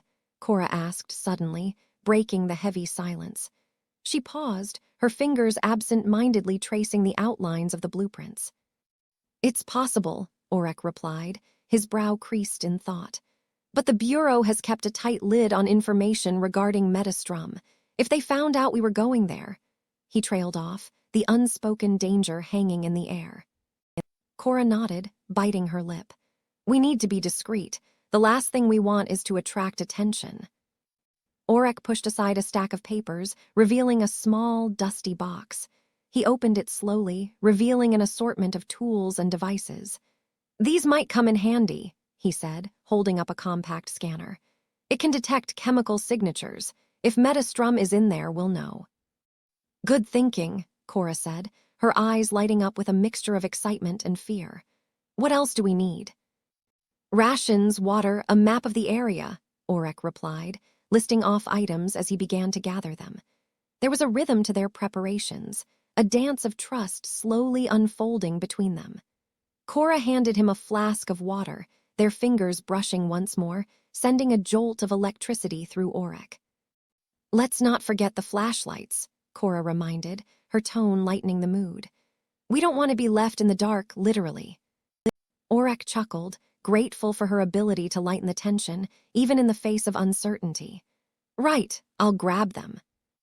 As he rummaged through a drawer, Aurek's mind drifted to the gravity of their mission. The thought of Metastrum, with its intoxicating allure and dangerous reputation, weighed heavily on him. What if they found it? What if it consumed them just as the note warned? He shook off the thoughts, reminding himself that they were in this together. Okay, I think we have everything, he said, turning back to Cora, who was now examining the older files on the lab. What are you looking for? I just want to understand what we're dealing with, she replied, her voice steady despite the flicker of doubt in her eyes. The more we know, the better prepared we'll be. Aurek watched her, admiration swelling in his chest. Cora was resilient, and her determination to face the unknown head-on was infectious. You're right, he said, joining her at the table. Let's go over what we know. They spread out the blueprints and lab reports, pointing out areas of interest. As they discussed the layout of the lab, Aurek felt the distance between them close, their partnership evolving into something more profound. There was a harmony in their voices, a shared purpose that transcended their individual fears. Then, as they delved deeper into the documents, Cora's expression shifted. Aurek, look at this. She pointed to a section of the lab schematics that detailed a containment unit. If Metastrum is contained here, it could be volatile. We need to be cautious. Aurek leaned closer, absorbing the details. This reinforces the idea that we need to prepare for anything. It's not just a matter of finding Metastrum. We need to know how to handle it. Cora nodded, the weight of their task settling heavily on her shoulders. And what if it's worse than we anticipated? What if it's not just about finding it, but also about surviving? Aurek looked into her eyes, seeing the flicker of fear mirrored in her gaze. We'll make it through, together. The conviction in his voice surprised him, but he meant every word. The bond they were forging was becoming a lifeline amid the chaos. As they continued their preparations, the clock ticked inexorably toward dawn. Each passing moment heightened their sense of urgency. They packed the last of their supplies, the weight of their gear a physical reminder of the journey ahead. Let's set a departure time, Aurek suggested, glancing at the clock. We should leave before first light. The earlier we get there, the better. Agreed, Cora replied, her demeanor shifting to one of focus. We'll have the element of surprise on our side. With the plan solidified, they exchanged a look of understanding, the unspoken bond between them strengthening with each passing moment. Aurek felt a mixture of anxiety and excitement bubbling within him, a potent combination that fueled his resolve. Ready? He asked, his voice steady despite the chaos within. Cora took a deep breath, her eyes shining with determination. As ready as we'll ever be. With that, they stepped toward the door, the threshold to the unknown looming before them. The workshop, filled with the remnants of their preparations, felt like a distant memory. As they stepped into the cool night air, the weight of their mission settled over them like a shroud, thick with anticipation and fear. The abandoned lab awaited them, its secrets hidden in the shadows. Together, they would face whatever lay ahead, united in their quest for truth and survival. The abandoned lab loomed ahead, a relic of a forgotten time. Crumbling walls towered over Aurek and Cora, vines creeping up the sides like fingers grasping for salvation. A cold wind swept through the air, rustling the leaves, but inside the lab, silence reigned. Flickering lights cast eerie shadows that danced ominously, beckoning them closer. "Are you ready for this?" Cora asked, her voice barely above a whisper, her gaze fixed on the foreboding structure. "Ready as I'll ever be," Aurek replied, steeling himself as he pushed the rusted door open. The hinges creaked like a mournful ghost, announcing their entrance into the darkened void. Inside, the air was thick with dust. Remnants of technology lay scattered on the floor, broken screens, tattered blueprints, and glass vials, some still half full of an unknown substance. The silence was suffocating as they stepped cautiously into the heart of the lab. "Stay close," Aurek instructed, scanning the room for any signs of traps. They had heard rumors of security measures left behind, remnants of a time when the lab was operational. As they moved deeper, Cora's heart raced, each creak of the floorboards echoing like a warning. They quickly stumbled upon a series of motion sensors, their red lights blinking ominously. "Okay, we'll have to be careful here," Aurek said, crouching low. "If we trigger those, we might not get a second chance." Cora nodded, her pulse quickening as they navigated through the dimly lit corridors, every step a calculated risk. They ducked and weaved, narrowly avoiding the gaze of old security cameras that still clung to the walls like sentinels, watching for intruders. Finally, they reached a hidden chamber, its door ajar, a faint glow emanating from within. Aurek pushed it open slowly, revealing stacks of forgotten data logs and dusty equipment that had once hummed with life. "What is all this?" Cora whispered, her eyes wide with curiosity as she approached a large terminal, its screen flickering to life with a few taps. As she began scrolling through the files, her expression shifted from intrigue to horror. "Aurek, you need to see this." He stepped closer, reading over her shoulder as she revealed a document detailing the experiments conducted on Metastrum. The words blurred together, but the implications were clear. Metastrum was not just a substance. It was a means to manipulate souls, a catalyst for the very soul sickness they had been battling. This is monstrous," Aurek breathed, his mind racing as the weight of their discovery settled. How could they do this? Cora's fingers trembled as she held the document. "What if we can use this information? We could stop them." "No," Aurek snapped, the urgency of their mission clashing with the temptation of power. "We can't let this fall into the wrong hands. We need to destroy it." "But think of what we could achieve," Cora argued, her voice rising. "This could change everything." Their argument escalated, emotions flaring as they faced not only the chilling reality of the lab, but also the growing fracture in their partnership. The tension hung thick, palpable in the air, each word a dagger aimed at the other's resolve. Just as they reached a boiling point, a sound echoed through the corridor, a faint but unmistakable footstep. They froze, eyes wide with fear. "Someone's here," Aurek whispered, adrenaline surging as they exchanged a knowing glance. Without another word, they slipped behind a nearby wall, hearts pounding, as the shadows deepened around them. The mystery of the lab had taken a dark turn, and they were no longer alone. The footsteps grew louder, the echo bouncing off the cold, unyielding walls. Aurek strained his ears, trying to discern how many were approaching. The tension in the air was electric, charged with the thrill of danger. He glanced at Cora, her eyes wide, reflecting both fear and determination. They had come so far, and failure was not an option. "I'll check it out," Aurek whispered, his voice barely audible. He edged away from the wall, peering around the corner into the dimly lit corridor beyond. The flickering lights cast long shadows that danced like phantoms, heightening the sense of dread. Cora grabbed his arm, her grip firm. "We need to stick together. If there are guards, we can't afford to be separated." He nodded, reluctantly stepping back into the cover of the wall. They held their breath, waiting for the footsteps to reveal their owner. The footsteps grew louder, and soon a figure appeared, a tall, shadowy silhouette moving with purpose. Aurek's heart raced as he recognized the uniform, a bureau agent, the emblem glinting dully in the low light. "Damn it," he muttered under his breath, his mind racing. They were in deeper trouble than he had anticipated. Cora's eyes darted around, searching for an escape route.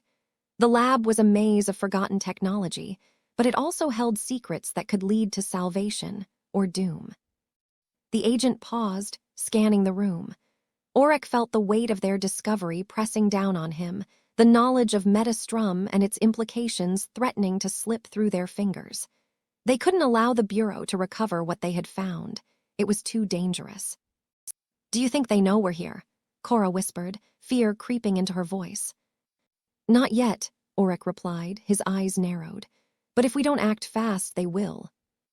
As the agent moved deeper into the lab, Aurek grabbed Cora's hand, pulling her back further into the shadows. They needed to find a way to evade capture, to escape this hellish place with the truth intact. "Let's see if we can find another way out," he suggested, turning on his heel and leading her down a narrow corridor lined with old filing cabinets.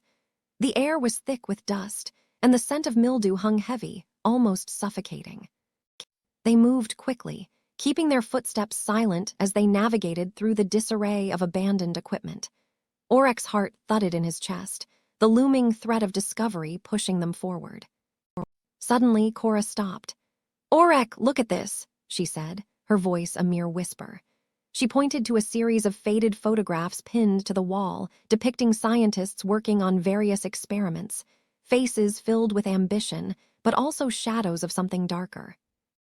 He stepped closer, squinting at the images. "They were experimenting on people," he said, his voice low. "They didn't just manipulate emotions, they played with lives." Cora nodded, her expression a mixture of horror and determination. "We need to expose this. People need to know what the Bureau has done." Before Aurek could respond, the sound of footsteps echoed closer, and they froze in place. The agent was no longer alone. Voices drifted through the air, confirming Aurek's fears. There were more agents, far more than he had anticipated. "Cora, we have to move. Now," he urged, pulling her along as they ducked into a side room, closing the door softly behind them. Inside, the room was dimly lit, cluttered with old equipment. Aurek's heart raced as he searched for a way out, but the reality of their situation pressed heavily on him. They were trapped, caught between the weight of their discovery and the reality of the Bureau's reach. "What do we do?" Cora asked, her voice tight with anxiety. Aurek opened his mouth to respond, but the sound of footsteps grew louder, and the door rattled as someone tried to force it open. Panic surged through him. They couldn't let the Bureau find them here, not when the truth about Metastrum hung in the balance. "Get ready," he whispered, positioning himself near the door. Cora nodded, determination flashing in her eyes. Together, they braced themselves for what lay ahead, aware that their choices would shape not just their fates, but the future of the emotions economy itself. As the door creaked open, Aurek felt the weight of the moment settle upon him, the air thick with tension and uncertainty. They were on the brink of something monumental, and the truth was a double-edged sword. In this abandoned lab, amid the remnants of past horrors, they would either find salvation or face the consequences of their discovery, together. The air crackled with tension as Marina's cartel emerged from the shadows of the lab, their silhouettes stark against the dim lighting of the facility. Aurek stood firm, his heart hammering in his chest. Beside him, Cora's presence felt like a lifeline, grounding him in the eye of the impending storm. "Step away from the experiments, Aurek," Marina's voice sliced through the air, cold and commanding. The flickering overhead lights cast a ghostly glow on her face, revealing the sharp angles of her determination. "We both know what's at stake here." Aurek's jaw tightened. He could see the ruthless ambition in her eyes, a fire that had burned for too long unchecked. "You don't have to do this, Marina. We can find a way to resolve this without bloodshed." Her lips curled into a smirk, a flash of something dangerous in her eyes.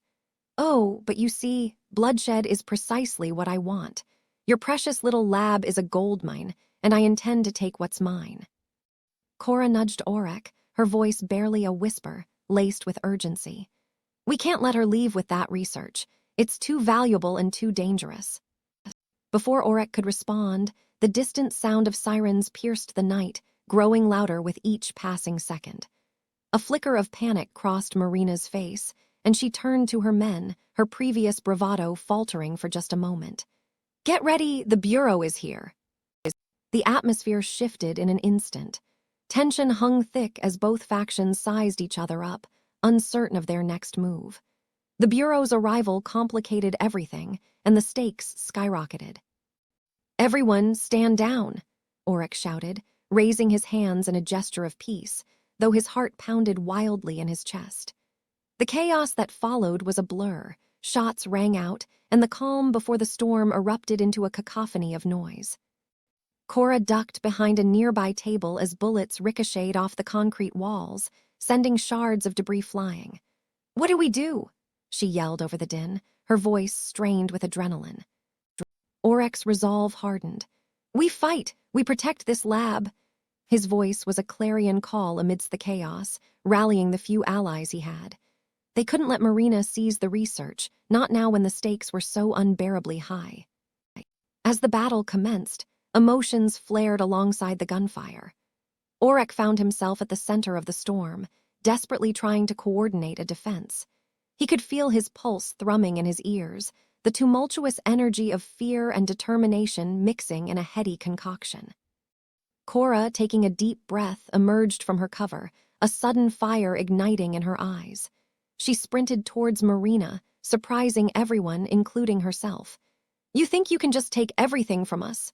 Cora shouted, her voice steady despite the chaos around them. Marina's eyes widened in disbelief as Cora confronted her.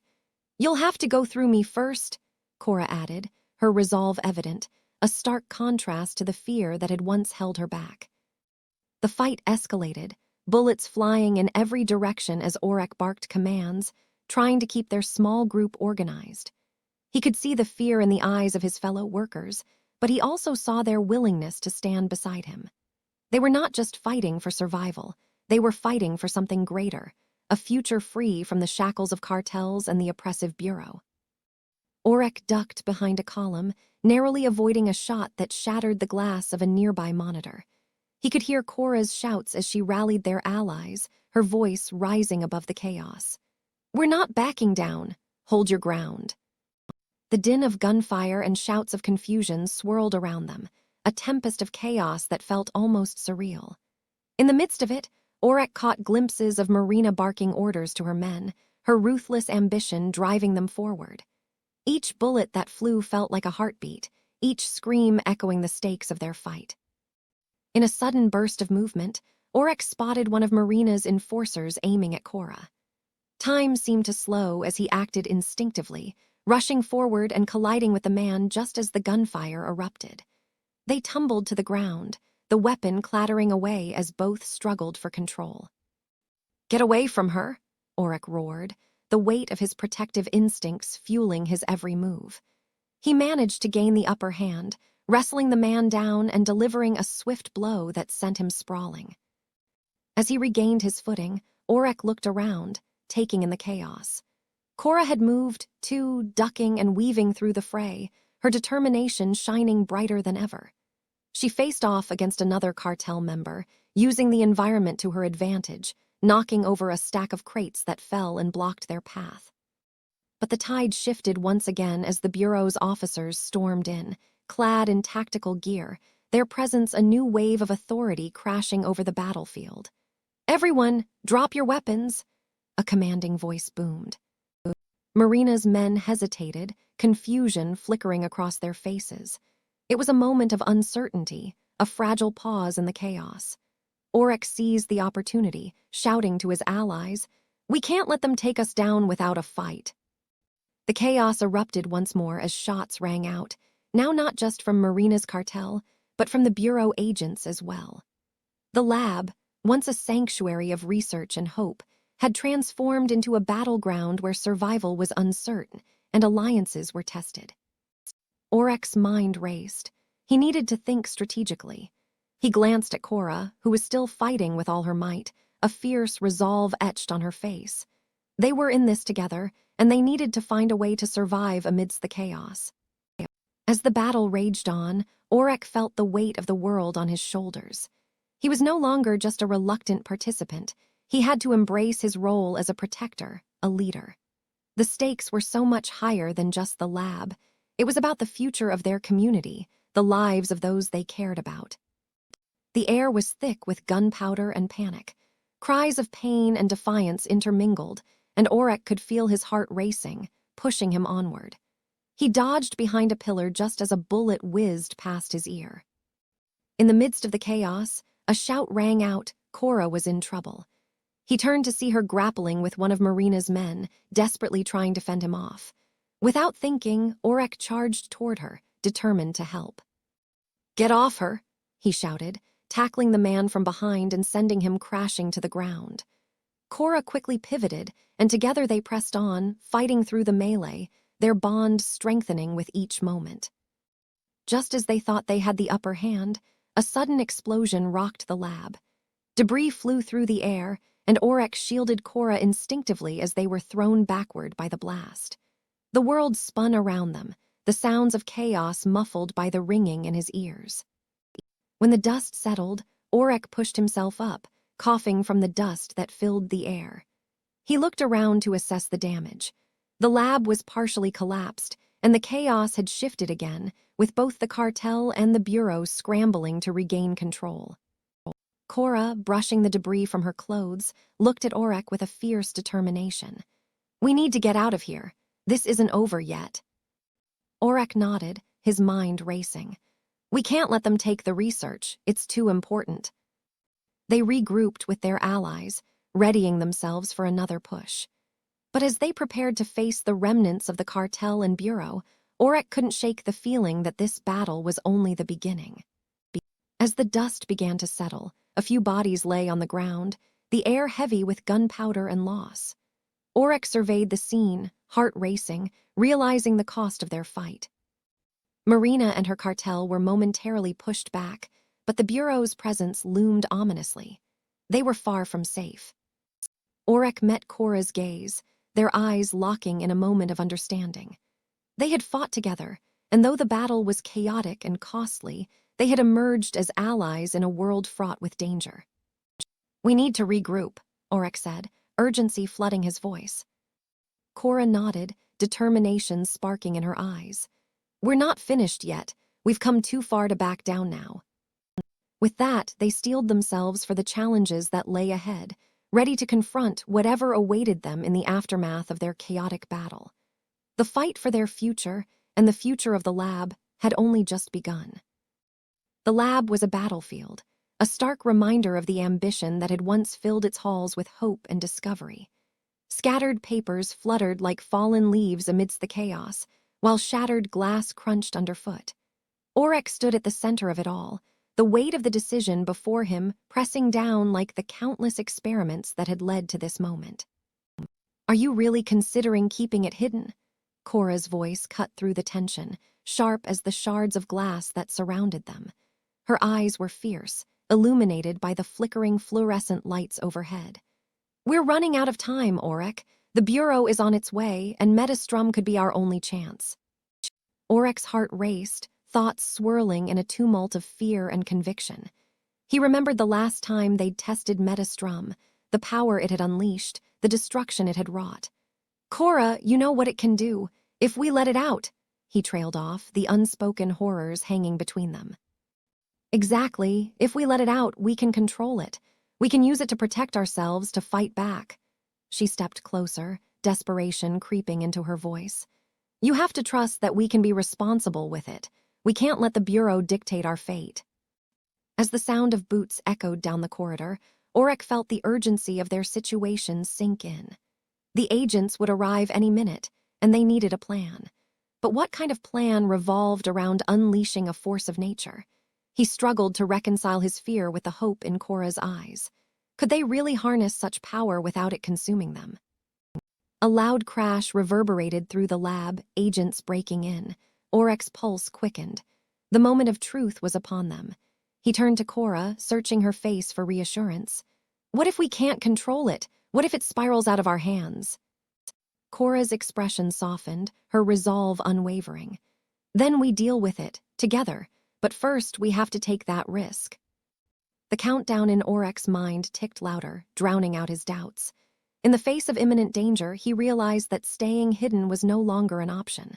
The Bureau would not stop until they had what they wanted.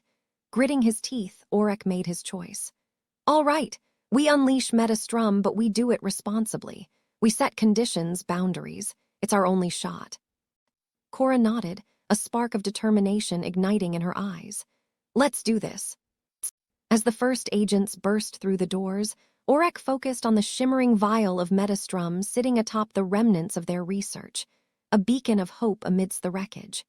With Cora at his side, he lifted the vial, feeling its power resonate in his veins. Together, he whispered, and as he activated the Metastrum, a wave of energy surged through the lab. The air crackled with potential, and for a brief moment, Aurek felt a glimmer of control. But with it came the unmistakable sense that they had crossed a threshold into the unknown. The ground trembled as the effects began to manifest, and the agents halted, eyes wide with shock and fear. Aurek and Cora stood resolute, ready to face the consequences of their decision, but knowing that whatever lay ahead would change everything. The agents, clad in their bureau uniforms, stepped cautiously into the lab, weapons drawn. Their eyes darted around, taking in the chaos, broken equipment, overturned tables, and the unmistakable glint of the Metastrum vial in Aurek's hand. Tension hung thick in the air, an electric charge that promised conflict. "Step away from the vial," one of the agents shouted, his voice booming through the debris-laden space.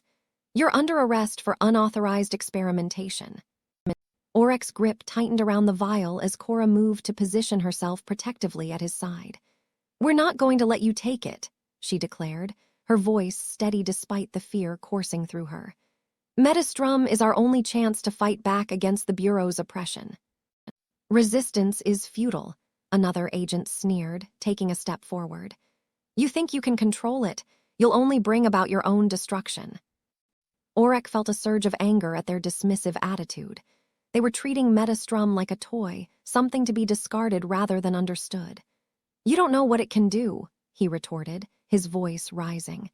"It has the potential to change everything. We can use it to save lives, to stop the soul sickness epidemic." "Enough," the first agent shouted, his patience waning. "Surrender now and we may go easy on you." Cora exchanged a glance with Aurek, the weight of their unspoken agreement hanging heavy in the air. They had to act quickly. The Bureau's agents were not going to wait for them to come to a consensus. "Cora, if we unleash it now, we won't have time to set conditions," Aurek warned, his voice low. "The agents won't hesitate to attack. We need to find a way to control the situation." Cora's brow furrowed in thought, her mind racing. "What if we create a diversion? We can use the environment to our advantage. If we can draw them away from the vial, we might just have a chance to unleash it safely." Aurek nodded, his heart pounding. "Right, we need to create a distraction, but we have to be careful. One wrong move could lead to chaos." As the agents closed in, Aurek's mind raced with possibilities. There were remnants of equipment scattered around them, cables, broken machinery, and vials of various substances. An idea began to form. "I can rig some of this to create an explosion. It'll cause enough chaos for us to unleash Metastrum." Cora's eyes widened. "Are you sure? That could escalate things even further." "It's a risk we have to take," Aurek replied, determination hardening his resolve. "We don't have any other options." Cora took a deep breath, her expression fierce. "Then let's do it. I'll keep them distracted while you set it up." With a nod, Aurek moved quickly, gathering what he needed to create a makeshift explosive. As he worked, he could feel the tension mounting in the air, the agents closing in, their impatience palpable. Cora stood her ground, her presence a steadying force amidst the chaos. "Hey," she shouted, drawing the agent's attention. "You think you can intimidate us? You're nothing but pawns for the Bureau. We're not afraid of you." Aurek's heart raced as he fumbled with the components, adrenaline surging through him. Cora's voice rang out, a rallying cry that echoed through the lab. He could see the agents hesitating, their uncertainty growing as they processed her words. "Let's see what happens when people take control of their fate," Cora continued, her voice unwavering. "We're not going to let you dictate our lives any longer." The first agent scowled, his gaze darting between Aurek and Cora. "You're making a mistake. Stand down or we will use force." Aurek finished rigging the explosive just as Cora's words reached a fever pitch. "You think we'll cower in fear? We're ready to fight back. You've underestimated us for too long." With a final glance at the agents, Aurek activated the device. A loud bang echoed through the lab, sending debris flying in all directions. The agents staggered back, caught off guard by the sudden explosion. Dust filled the air, obscuring their vision and creating the perfect cover. "Now," Aurek shouted, his voice cutting through the chaos. He grabbed the vial of Metastrum, feeling its energy thrumming beneath his fingers. Cora moved swiftly, her eyes fierce with determination. "We have to unleash it, Aurek, now." Together, they raised the vial high, and Aurek activated the Metastrum. A brilliant light erupted from the vial, engulfing the lab in a radiant glow. The energy surged, crackling through the air as the effects began to take hold. The agents, momentarily blinded by the explosion and the ensuing light, stumbled back, their shouts of confusion drowned out by the rising tide of power. Aurek and Cora stood firm, united in their resolve as they channeled the energy of Metastrum. "What's happening?" one of the agents shouted, fear creeping into his voice. "Get back, we need to control this." But it was too late. The energy of Metastrum began to warp the very fabric of reality around them, shifting the atmosphere and altering the dynamics of the confrontation. Aurek felt the overwhelming rush of power, a force that could either save them or lead to their undoing. In that moment of chaos, Aurek realized the truth. There was no turning back. They had crossed a threshold, and the consequences of their decision would reverberate far beyond the walls of the lab. As the agents struggled to regain control, Aurek and Cora held their ground, ready to face whatever lay ahead. The air crackled with tension, and the outcome of their confrontation hung in the balance, teetering on the edge of uncertainty and the promise of change. Cora leaned against the cold, damp wall of the alley, her breath visible in the chilled air. The market of emotions, once a vibrant tapestry of feelings and colors, now felt muted and heavy, like a canvas smeared with gray. The echoes of the lab confrontation reverberated in her mind, each one a tremor of guilt and uncertainty. Aurek stood beside her, his shoulders hunched, eyes scanning the shadows as if searching for something he had lost. "We can't just sit here, Cora," he murmured, his voice barely above a whisper. "People are suffering because of us." Cora turned to him, her heart aching at the sight of his troubled expression. "I know, but what can we do? The Bureau will crush any sign of dissent." She pushed a strand of hair behind her ear, trying to quell the growing knot in her stomach. Aurek clenched his fists, anger and guilt intertwining within him. "We have to do something. We can't let them silence the market. Not again." The fire in his voice sparked a flicker of hope inside Cora, igniting her resolve. As if to emphasize his words, the distant sounds of shouting and the sharp crack of a stun baton shattered the stillness. Cora and Aurek exchanged a look, their hearts racing. The Bureau was retaliating, and the citizens were fighting back. They crept closer to the edge of the alley, peering out into the market. Chaos reigned. Bureau enforcers in their dark uniforms pushed back against a throng of citizens, their faces twisted in defiance and fear. Cora felt a rush of empathy for the people she had once taken for granted, their emotions now palpable: anger, fear, and a desperate desire for change. Aurek's gaze hardened. "We can't let them do this. We have to help." Cora hesitated. Her mind raced with memories of the confrontation in the lab, the decisions that had led them to this moment. "What if we make it worse?" she asked, her voice trembling with uncertainty. "Maybe," he admitted, "but if we don't act, we'll regret it. I don't want to live with that kind of guilt." His eyes locked onto hers, imploring her to see the truth in his words. Cora took a deep breath, feeling the weight of their choices pressing down on her. She could see the fear in Aurek's eyes, but also the spark of determination. "You're right. We can't just stand by." Together, they stepped out from the shadows, heartbeats synchronizing with the pulse of the market around them. The swell of defiance in the crowd surged like a tidal wave, and for the first time, Cora felt the strength of collective emotion coursing through her veins. As they moved forward, the sounds of the confrontation grew louder. A barricade of crates had been set up by the citizens, a makeshift shield against the Bureau's encroaching violence. The air crackled with tension, a mixture of fear and fervor, and Cora could feel the heat of the crowd radiating around her.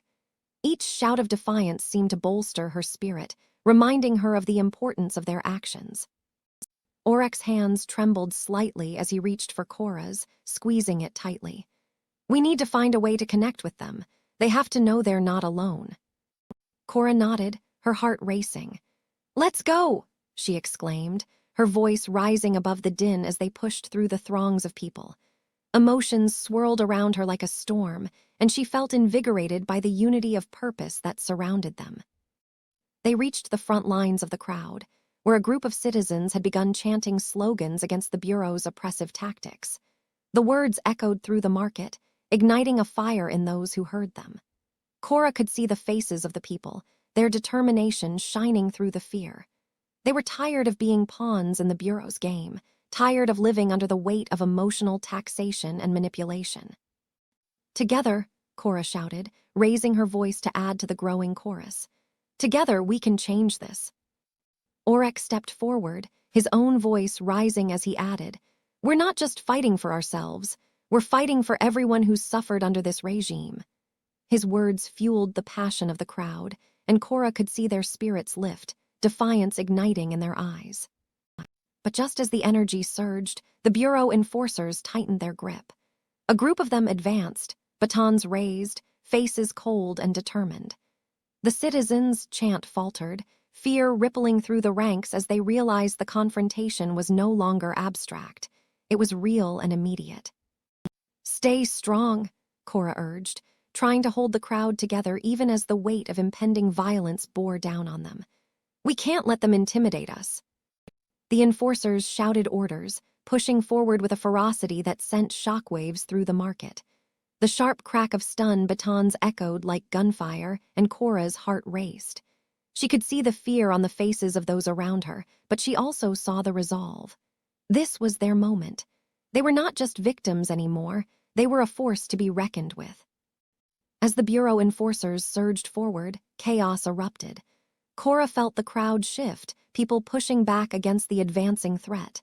Aurek's grip on her hand tightened, and she could see the determination etched into his features. "We need to create a barrier," he shouted over the rising roar. "We can't let them break through." Cora nodded, adrenaline coursing through her veins. "We can use the crates." She pointed to the barricade that had been hastily assembled, a collection of wooden crates and discarded materials. If they could reinforce it, they might stand a chance against the Bureau's aggression. "Let's go," Aurek shouted, and together they rallied those nearby, encouraging them to help reinforce the barricade. The citizens sprang into action, their fear transforming into a collective strength as they worked together, moving crates and debris to create a more formidable barrier. As they labored, Cora felt a sense of unity blossom within the crowd. They were no longer just individuals, they were a community, united by a shared purpose. The sound of their exertion mingled with the chants of defiance, creating a symphony of resistance that resonated through the market. But the Bureau was relentless. Cora heard the officers shouting commands, urging their comrades to break through, to disperse the crowd. The tension in the air crackled, and Cora could feel the fear rising again, threatening to suffocate the resolve they had built. "Hold the line," she yelled, her voice rising above the chaos. "We're stronger together." Just as the barricade began to take shape, the enforcers charged, their batons swinging. The crowd pushed back, a wave of determination crashing against the Bureau's advance. Cora's heart raced as she fought to maintain her position, her eyes darting between the faces of those around her. She saw fear, but also courage. Aurek stood beside her, a fierce look in his eyes. "We can't let them break us," he shouted, and his words echoed like a battle cry. Then, in a moment that felt suspended in time, Cora locked eyes with Aurek. In that fleeting exchange, words unspoken passed between them, a promise that they would not falter, that they would stand together against the tides of fear and oppression. The clash was inevitable. Bureau enforcers collided with the barricades, and the market erupted into a cacophony of chaos.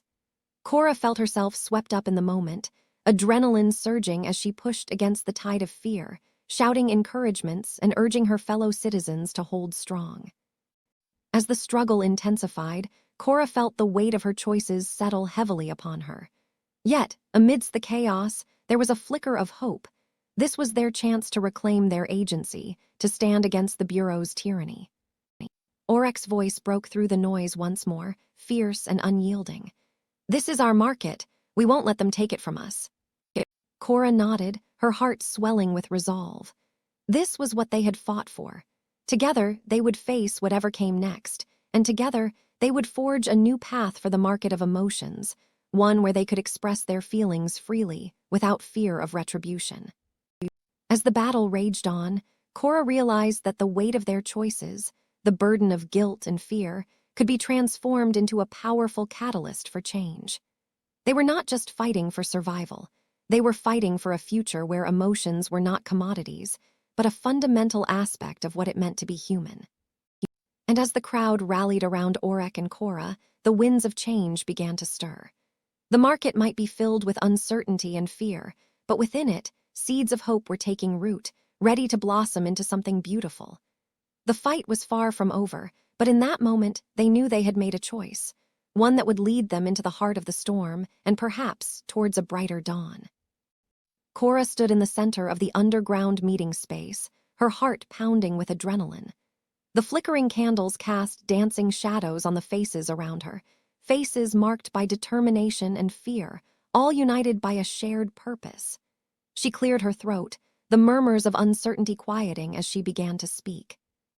"We are not just victims of the Bureau's lies. We are the voices of change. Look around you. These are our families, our friends. We can no longer sit in silence while they manipulate our emotions and destroy lives." Her voice resonated with power, igniting a spark among the gathered members of the emotion denial movement.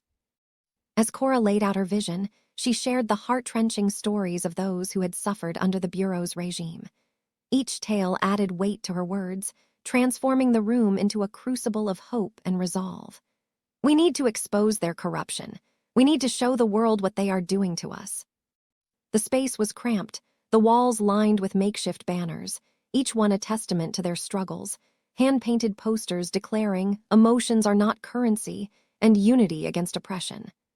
The air was thick with the scent of burnt wax and the faint mustiness of the underground.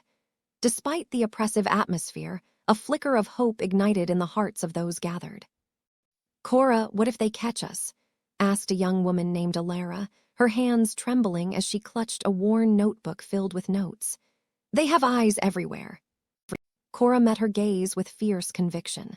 "Then we fight back. We cannot let fear dictate our actions. We are stronger together."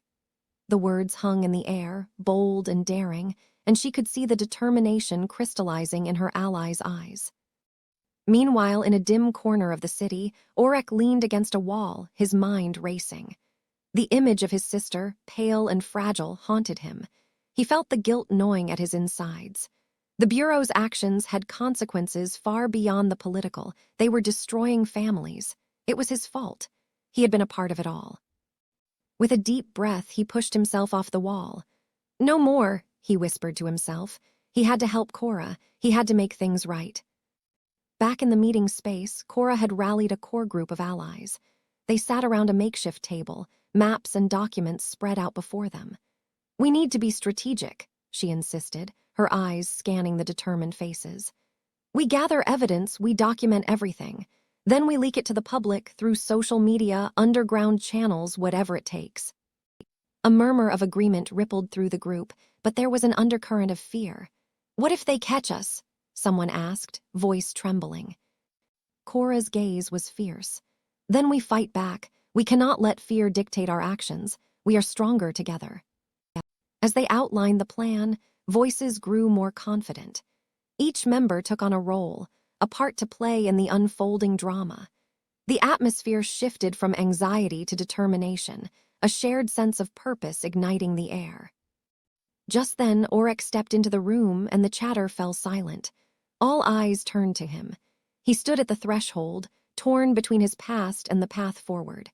Cora's gaze locked onto his, and something unspoken passed between them. Taking a step forward, Aurek swallowed hard. "I need to be part of this. I can help," he announced, his voice steady despite the turmoil inside. The group exchanged glances, assessing him, then nodded slowly. Cora smiled, a mixture of relief and appreciation.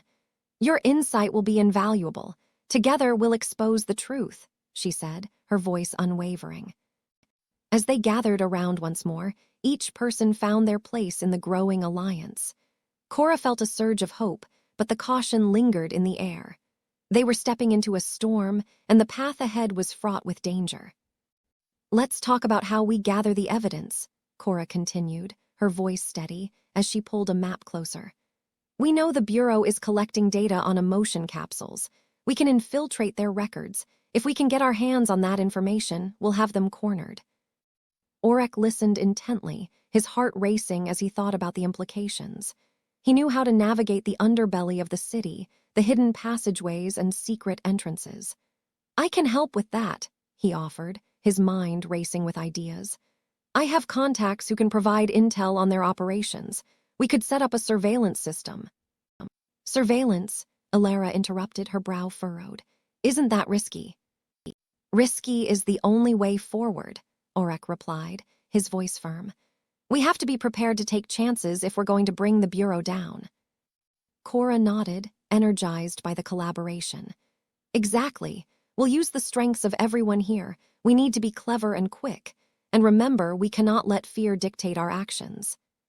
She glanced around the room, meeting the eyes of each person, feeling the collective resolve. "We'll use social media to spread the word once we have the evidence. If we can get enough people on our side, there will be no stopping us." The room buzzed with anticipation, and the weight of their mission hung in the air. They were all aware of the risks, but the fire of rebellion burned bright within them. As they finalized their plan, Cora felt a sense of unity enveloping the group.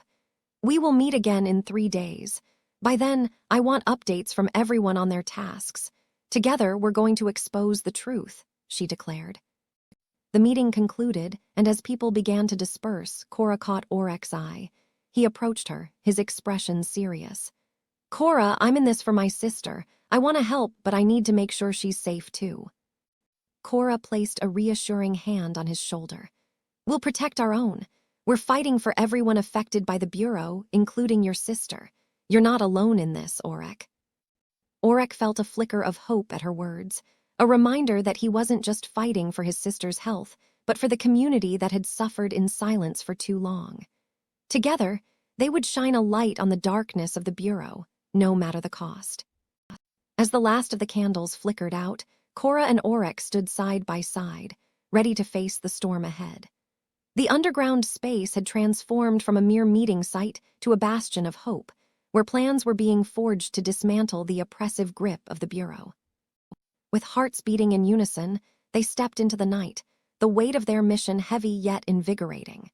United in purpose, they were ready to challenge the status quo, to fight for a future where emotions would no longer be weaponized against them. The dawn of change was on the horizon, and together they would usher it in, one brave step at a time. Cora's fingers brushed against the cold metal of the Bureau's archive cabinets, each drawer a potential treasure trove of secrets. She took a deep breath, the sterile scent of the room filling her lungs, a reminder of the clinical world she was up against. Determination surged within her as she flicked on a small flashlight, illuminating the dust motes swirling in the still air. Today, she would uncover the truth. The Bureau archives were a labyrinth of forgotten knowledge, files piled high, a testament to the bureaucracy that had long since lost its humanity. Cora maneuvered between the towering stacks, her heart pounding in anticipation. Hours passed as she combed through endless records, her mind racing with possibilities. The silence was thick, oppressive even, but Cora thrived in it. It allowed her to focus, to eliminate distractions. She became hyper-aware of the slightest sounds. The creaking of the floorboards, the distant hum of machinery, the rustle of her own clothing. Then, just as she was about to lose hope, she came across a file marked Metastrum Emotional Stability Reports. Her heart raced. This could be it. She pulled the file out, its weight heavy with the promise of revelations. Inside, the documents were yellowed, the text faded from years of neglect, but Cora's eyes widened as she scanned the pages. The reports detailed a troubling spike in emotion overdoses directly linked to the distribution of Metastrum. Her breath caught in her throat. This was bigger than she had imagined. The Bureau was hiding something monumental, and she was right on the brink of exposing it. Cora's fingers trembled as she carefully copied the most incriminating details into her notepad, a sense of urgency propelling her forward. Meanwhile, Aurek found himself face to face with the black market dealer, a grizzled man with a hawk-like gaze. The dealer's den was dark, cluttered with illicit goods and the weight of unspoken threats.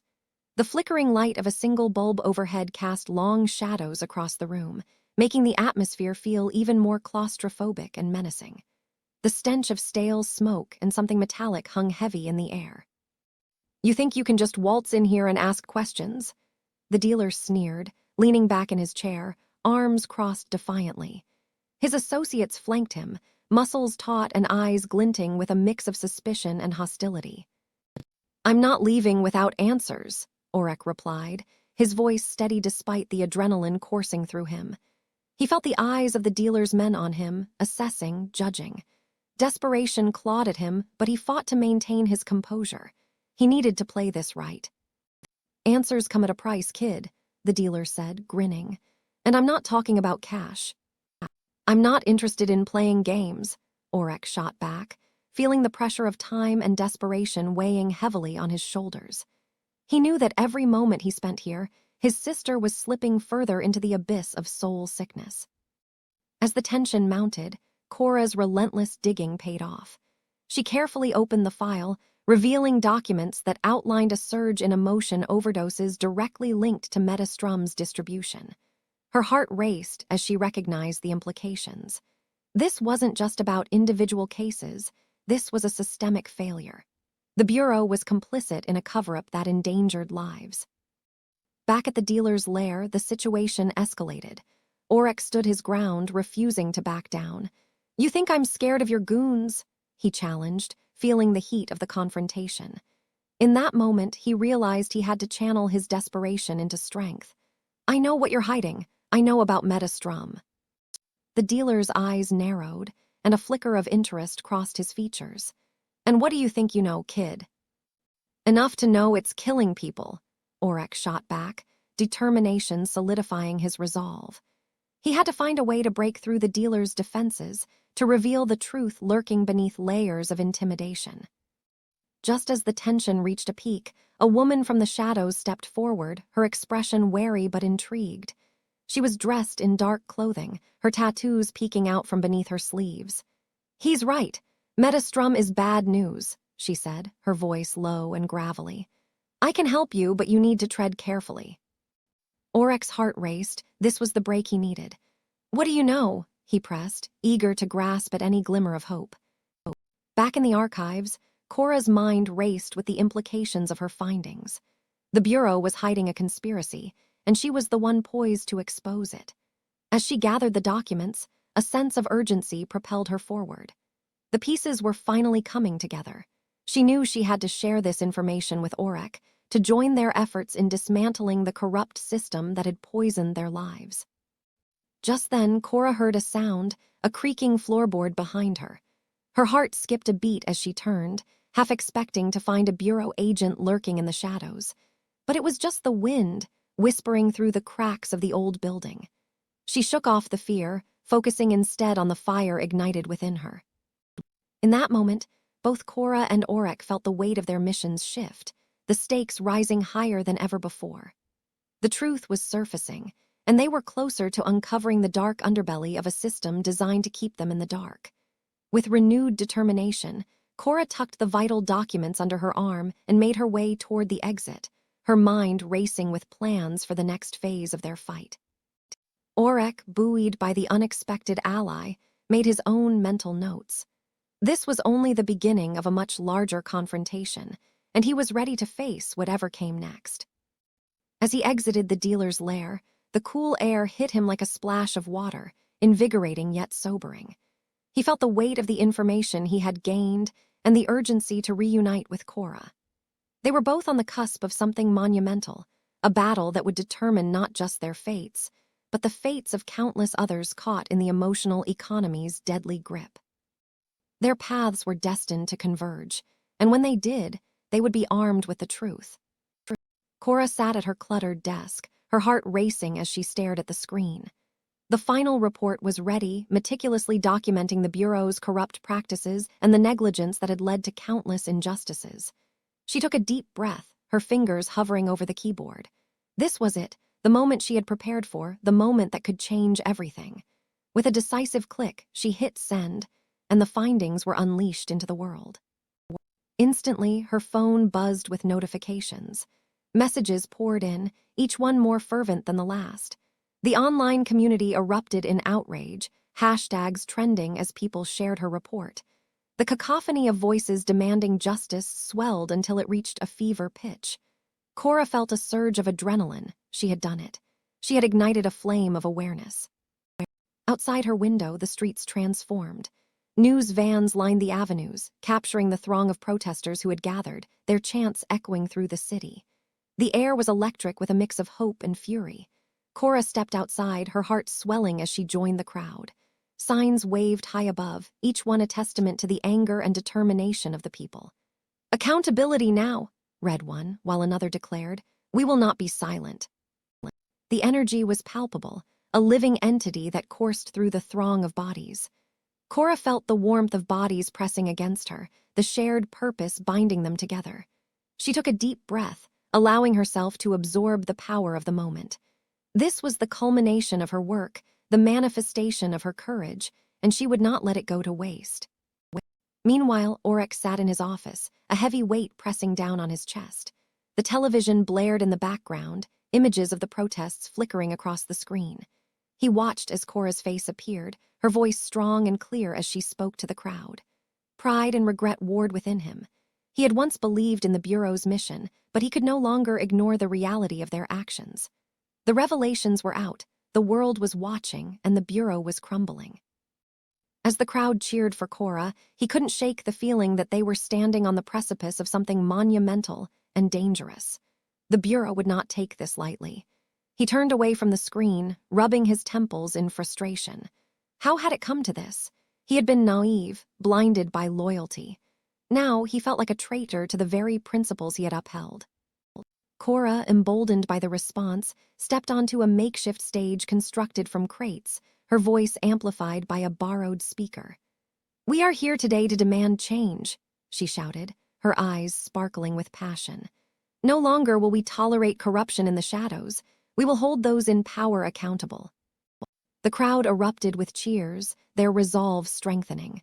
Cora could feel the energy around her, a collective heartbeat of rebellion. It was empowering, yet she sensed an undercurrent of tension. She had stirred the pot, and the repercussions would be severe. The sun hung low in the sky, casting an orange hue over the gathering, and Cora took a moment to survey the faces surrounding her. There were young people, their eyes bright with hope, older citizens, their faces carved with lines of struggle, and families holding hands and chanting for a better future. This was not just a protest, it was a movement, and she was at the forefront. Unbeknownst to her, in the shadows of a nearby alley, a figure watched. Cloaked in darkness, the observer took in the scene with a calculating gaze, an ominous presence amidst the chaos. Their lips curled into a smirk, a sinister promise of retaliation lurking in the air. The Bureau's influence was not easily dismantled, and they had their eyes on those who dared to challenge their authority. As the crowd roared in support, a wave of uncertainty washed over Cora. While she thrived on the energy of the protest, she also felt the weight of the unknown pressing down on her. The Bureau was a powerful adversary, and they would retaliate. But there was no turning back now. The truth had been unveiled, and the people were rising. From her elevated position, Cora raised her hands, urging the crowd to quiet down. "Listen to me," she called, her voice steady despite the chaos. "What we are doing here today is just the beginning. We need to stay united. We need to stand together, not just for ourselves, but for everyone who has suffered because of the Bureau's greed and manipulation." The crowd erupted again, their voices blending into a powerful chant. "Justice! Justice! Justice!" echoed through the streets, a battle cry that filled the air with purpose. Meanwhile, Aurek paced in his office, anxiety gnawing at his insides like a relentless predator. He had known the risks of exposing the Bureau, yet he hadn't fully grasped the reality of the fallout. What if Cora's courage led to their undoing? What if they were targeted for their actions? He had to find her to warn her, but he was also aware that he was grappling with his own loyalties. The Bureau was crumbling, but it was still the world he had known, one that promised stability and security. Aurek's thoughts were abruptly interrupted by a knock at the door. It swung open to reveal Elias Thorne, his face etched with concern. "Aurek, have you seen the news?" he asked, stepping inside and closing the door behind him. "Yes," Aurek replied, his voice barely above a whisper. "Cora, she's out there, and I don't know what's going to happen next." Elias nodded, understanding the gravity of the situation. "We need to be careful. The Bureau won't sit back and let this slide. They'll retaliate, and we may be caught in the crossfire." Aurek felt a knot tighten in his stomach. "What do we do?" he asked, desperation gripping him.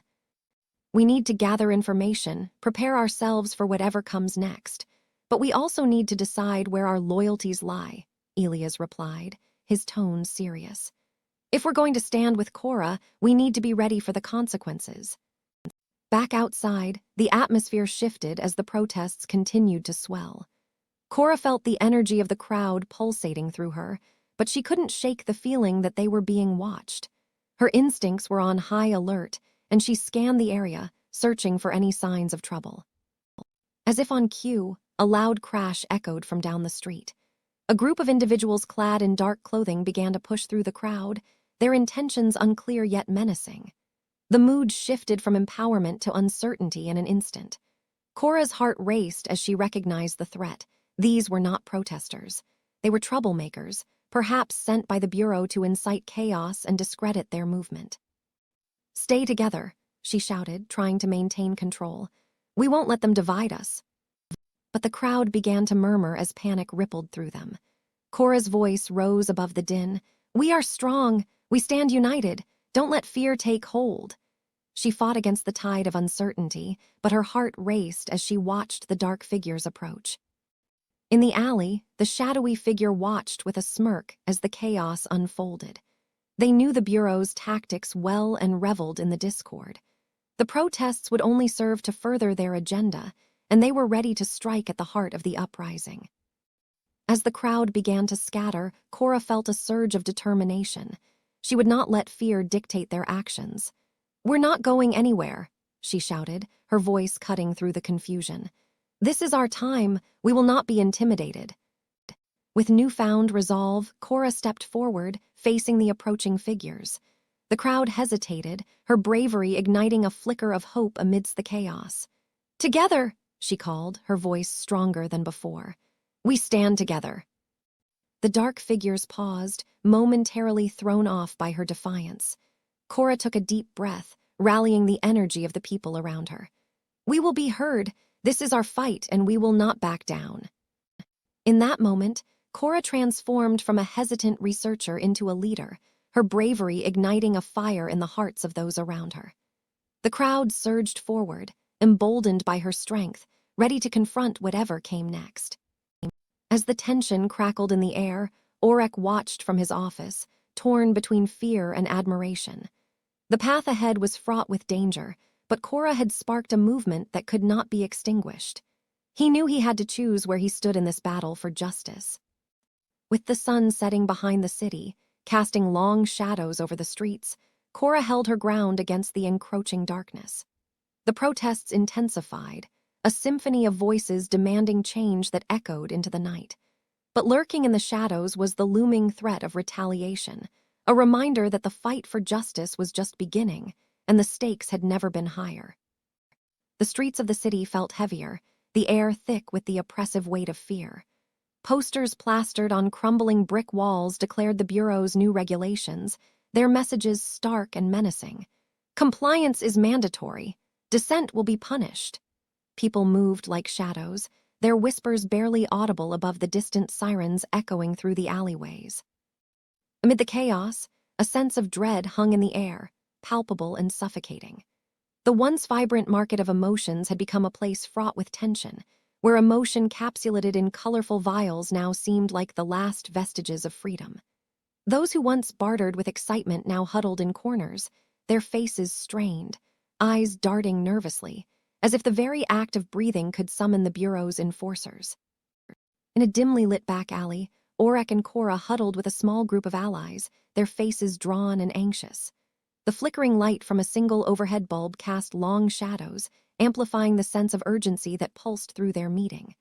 Cora's eyes sparkled with determination, her brow furrowed in concentration. "We can't react emotionally," she urged, her voice steady despite the chaos outside. "We need a plan. We can't let them twist the narrative against us." Aurek, pacing with restless energy, ran a hand through his disheveled hair. "While we sit here strategizing, they're out there taking advantage. The people are afraid. They need a show of strength, not more talk." His voice cracked with frustration, reflecting the turmoil inside him. He paused, considering her words, but the urge to act was a fire raging inside him. "And what if the Bureau shows up? They'll tear us apart." "Then we need to be prepared," Cora said, her voice softening, a touch of compassion lacing her urgency. "We must stay united. If we get the media involved, we can turn this into a movement. The people need to see the truth." As they laid out their plan, the tension simmered just beneath the surface. The group agreed to organize a peaceful protest, a chance to reclaim their voices and show the Bureau that they wouldn't be silenced. Each ally nodded, determination etched on their faces, but as they moved to disperse and prepare, the distant sound of shouting began to ripple through the streets, an ominous prelude to what was to come. The protest commenced in the heart of the city, banners waving defiantly against the Bureau's grip. The crowd swelled, voices rising in unison, a melody of defiance blending with the city's heartbeat. Cora and Aurek stood at the front, adrenaline coursing through their veins. The air was electric, charged with hope and fear alike. But the atmosphere shifted ominously as armored enforcers emerged, their presence sending a jolt of anxiety through the crowd. Cora's heart raced as chaos erupted, the sound of shattering glass and screams piercing the air. She felt the crowd's fear ripple through her like static electricity, a shared anxiety that clung to them all. "Stay together," she shouted, raising her hands to rally the people. But the order was quickly drowned out by the growing discord. In the midst of the turmoil, Aurek's instincts kicked in. He spotted a Bureau enforcer shoving a protester to the ground. The sight ignited a flame of fury within him. Without thinking, he surged forward, adrenaline propelling him into a dangerous confrontation. "Get your hands off him," Aurek shouted, his heart pounding in his chest, his vision narrowing on the enforcer's menacing figure. "Stop," Cora yelled, but her voice was drowned out by the chaos. Aurek felt the world shrink around him, the fight-or-flight instinct kicking in as he stepped closer to the fray. The enforcer turned, eyes blazing with authority, and Aurek felt his pulse quicken, the tension coiling tight within him.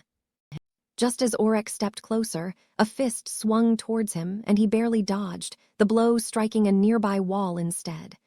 Cora's heart sank as she rushed forward, grabbing Aurek's arm, pulling him back just in time. "What were you thinking?" she hissed, panic lacing her tone. "You can't just charge in like that." "I was protecting him," Aurek shot back, his eyes wild with anger. "They can't just bully us."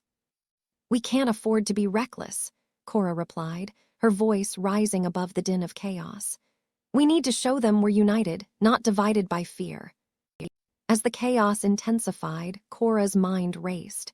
This was their moment to turn the tide, to change the narrative. "We need to get the media involved," she shouted over the noise, her voice resolute. "If we show what's happening here, we can't be silenced. We can turn this into something bigger."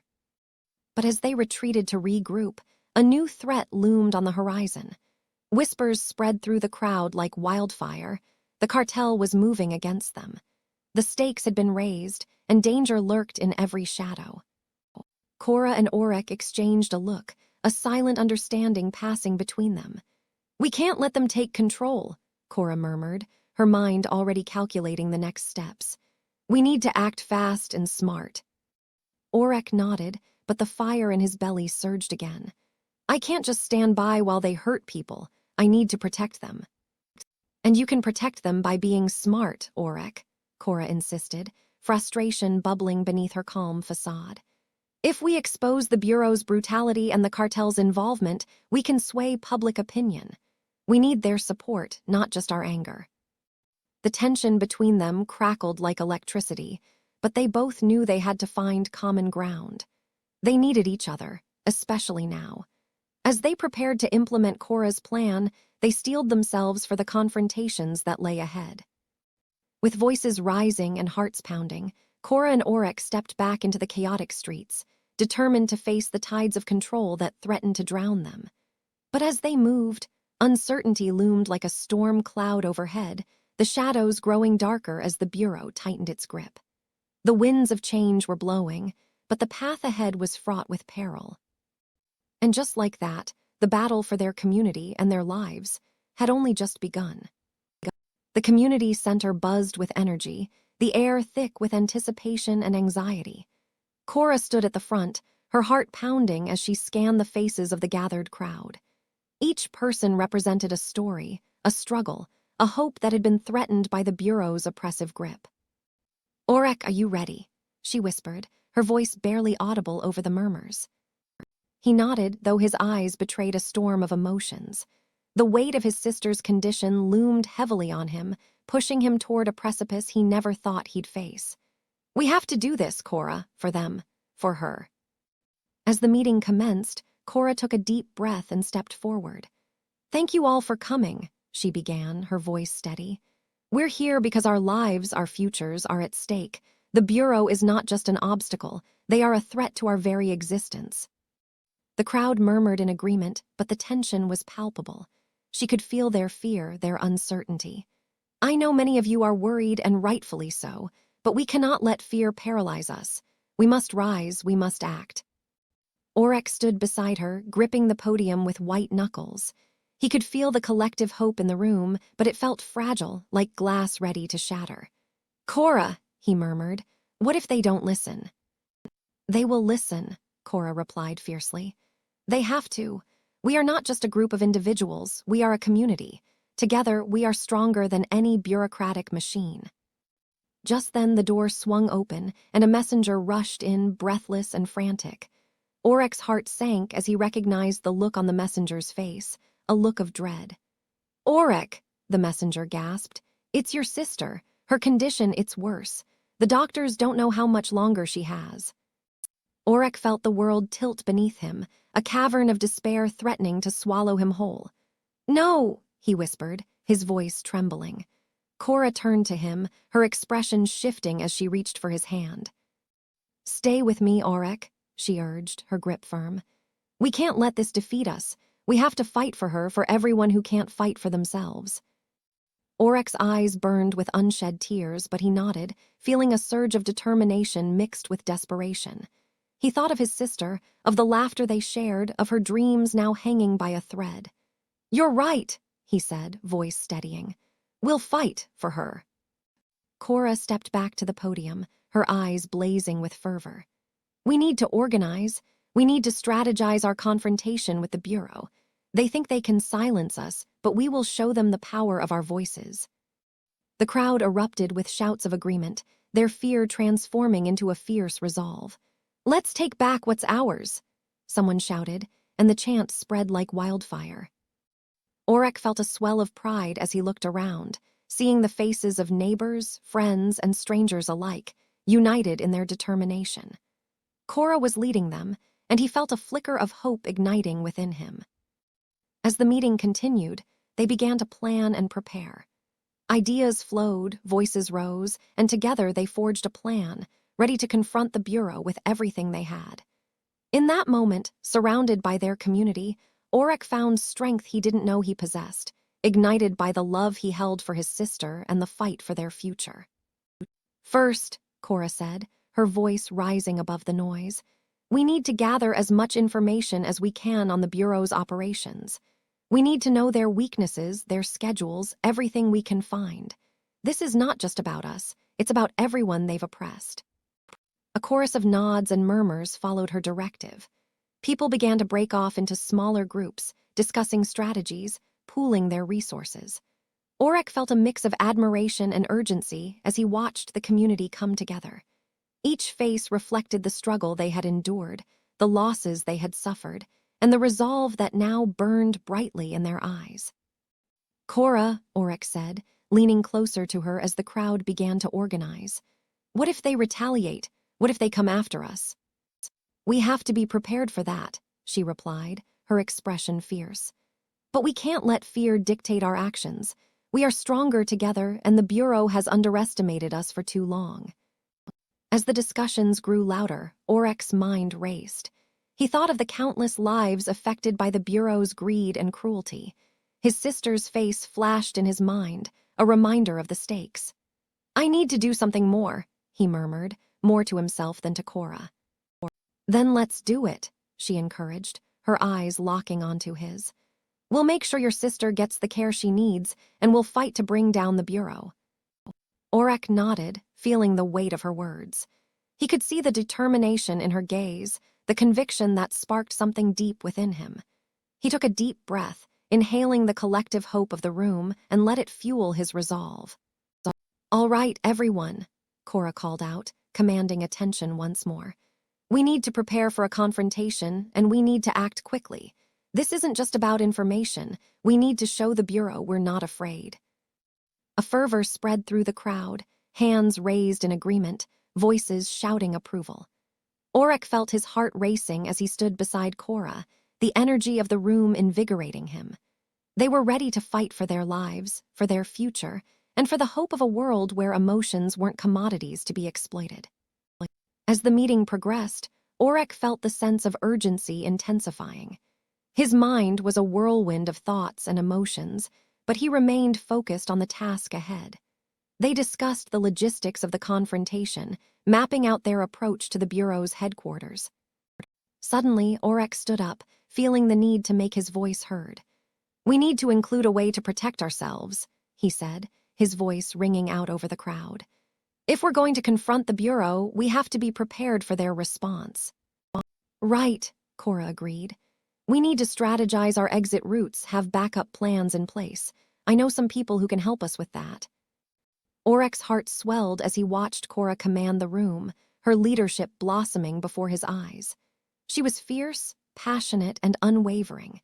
He could see the fire igniting others, the community rallying around her vision. Hours passed, and the sense of urgency never waned. They divided into smaller groups, each tasked with a specific part of the plan. Aurek found himself in a group discussing the emotional impact of their fight, how they would reach out to the community, how they would use their stories to galvanize support. As the night wore on, fatigue began to settle in, but the determination never wavered. Cora's voice rang out like a beacon, guiding them through the chaos. We are not doing this just for ourselves, she reminded them. We are doing this for everyone who has suffered under the Bureau's control. Together, we will reclaim our rights and our emotions. The room erupted in applause, and Aurek felt a swell of pride. He glanced at Cora, who was glowing with confidence, and he knew, in that moment, they were ready. They would confront the Bureau together, and they would not back down. As the meeting came to a close, Cora and Aurek stood at the front, their hearts aligned with the hopes of the people around them. The community center, once a place of uncertainty, had transformed into a hub of rebellion, a place where dreams of a better future began to take root. Remember, Cora said, her voice steady as she addressed the crowd one last time. Tomorrow, we gather at dawn. We will stand together, side by side, and show the Bureau that we will no longer be silenced. With that rallying cry, the crowd began to disperse, energized and filled with purpose. Aurek felt a sense of resolve washing over him. He had come to this meeting as a worried brother, but he was leaving as part of a united front, ready to fight for what mattered most. As he stepped out of the community center into the night, he took a deep breath, grounding himself in the moment. The wind whipped around him, carrying the promise of change. They were ready, and with Cora by his side, he felt a fierce determination bloom within him. They would confront the Bureau. They would fight for their community. And above all, they would fight for his sister. The dawn would bring challenges, but they would face them together, united in purpose and resolve. The final showdown loomed ahead, but for the first time in a long time, Aurek felt a glimmer of hope that they could create the change they so desperately needed. The cold, steel corridors of the Bureau headquarters reverberated with an eerie silence, broken only by the distant hum of machinery. Cora and Aurek moved swiftly, their hearts pounding in sync with the rhythm of their stealthy footsteps. The stark walls seemed to close in around them, a stark reminder of the chaos that raged outside, where the city of Metastrum teetered on the brink of collapse. As they approached Seraphine's chamber, a heavy dread settled in Cora's stomach. This was the moment that could define everything. She glanced at Aurek, whose determined expression steadied her nerves. Together, they had fought through the shadows, and now they stood ready to face the embodiment of their fears. The chamber door loomed before them, reinforced and imposing, its surface gleaming under the harsh fluorescent lights. Cora took a deep breath, steadied herself, and pushed it open. The room was dimly lit, a stark contrast to the sterile white of the hallways. Screens flickered around the room, displaying the chaos of Metastrum in real time, protests, riots, and the desperate faces of citizens clamoring for change. Seraphine stood at the far end, her silhouette framed by the glowing screens. "Welcome," her voice was smooth, yet laced with an underlying tension. "I've been expecting you." Cora stepped forward, her voice steady despite the whirlwind of emotions within her. "You've manipulated us long enough, Seraphine. It's time to reveal the truth." Aurek positioned himself protectively beside Cora, his presence a reminder of the bond they shared. Seraphine's lips curled into a knowing smile, but it didn't reach her eyes. "Ah, but truth is subjective, don't you think? My actions have always been for the greater good of Metastrum." Cora's resolve hardened. "What you call good has cost lives. You've sacrificed everything for power, and it ends now." Seraphine's gaze flickered to Aurek, her expression shifting to one of calculated interest. "And you, Aurek, always the loyal soldier. But what will you do when you realize the weight of your choices?" Aurek clenched his fists, the realization of his complicity crashing over him like a wave. "I will make it right," he declared, his voice fierce. "No more lies, no more manipulation." The tension in the room escalated, a palpable energy that crackled in the air. Seraphine's eyes narrowed, and for a moment, Cora thought she saw a flicker of fear. "You think you can challenge me?" she taunted, stepping closer. "You are pawns in a game far beyond your comprehension." Cora felt the weight of Seraphine's words, but she refused to back down. "Game or not, we're done being pawns. We choose our own fate." Just as the confrontation reached its peak, the door burst open, and a figure emerged from the shadows. "Not if I have anything to say about it." The unexpected ally, a former Bureau operative named Lyra, charged in, catching Seraphine off guard. "Lyra," Cora exclaimed, surprised but relieved. The dynamics shifted instantly as Lyra joined forces with Cora and Aurek, creating a surge of hope. Seraphine's confident facade cracked, revealing the desperation beneath. The battle for the future of Metastrum was not just about power. It was about choices, connections, and the fight for justice.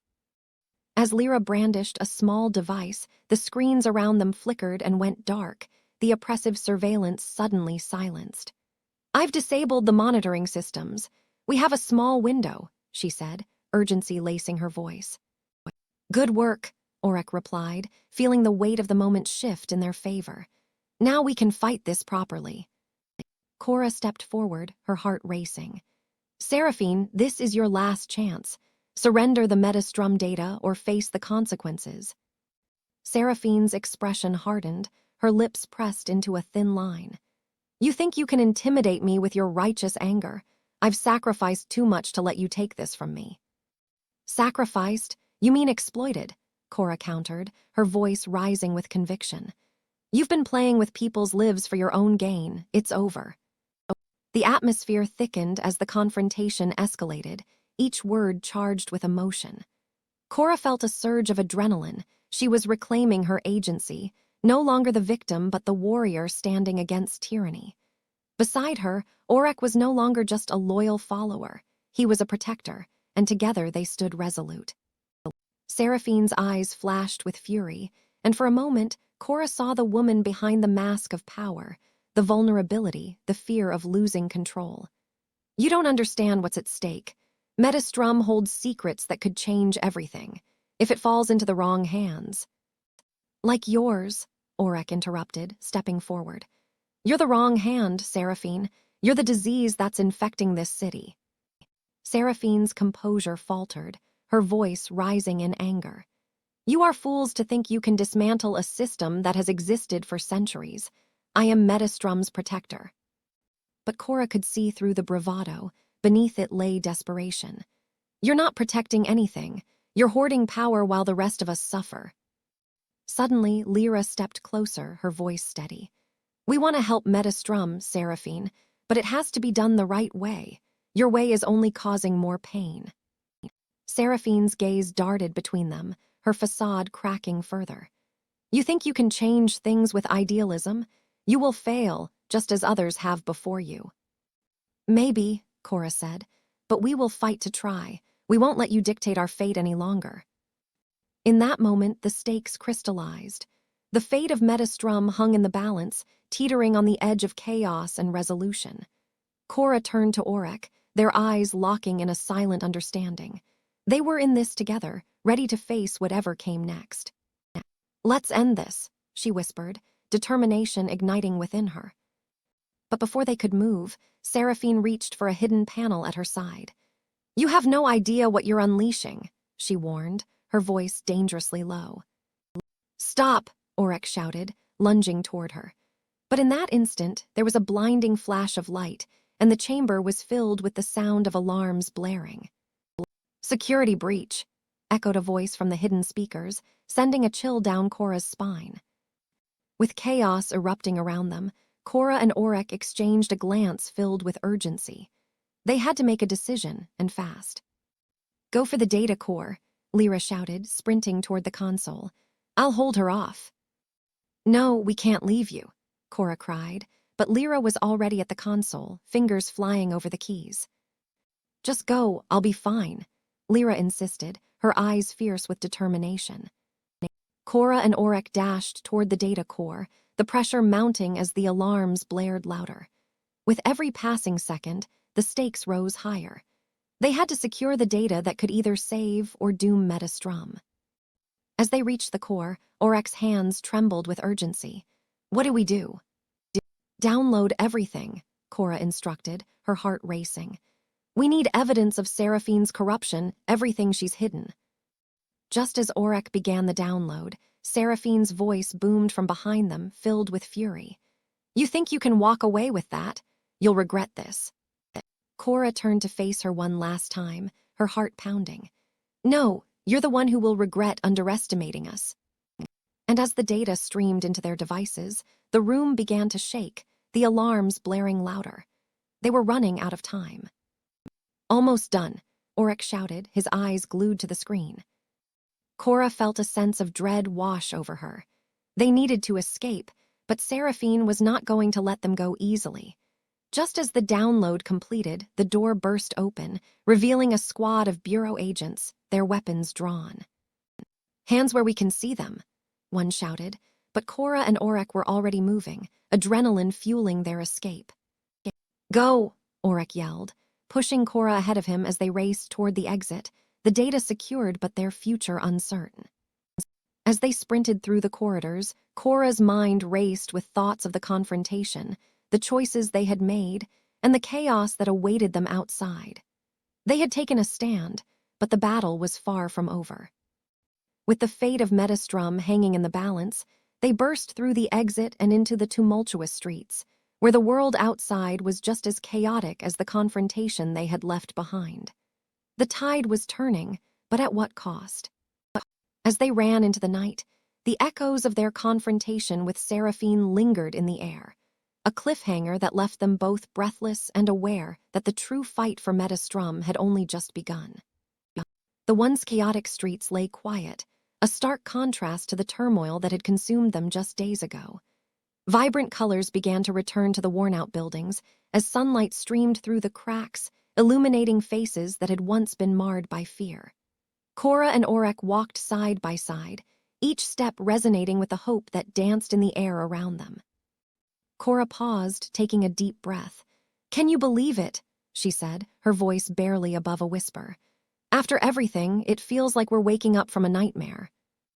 Aurek nodded, his gaze scanning the street. "I can't shake the weight of what we've lost, though. It's hard to celebrate when so many paid the price."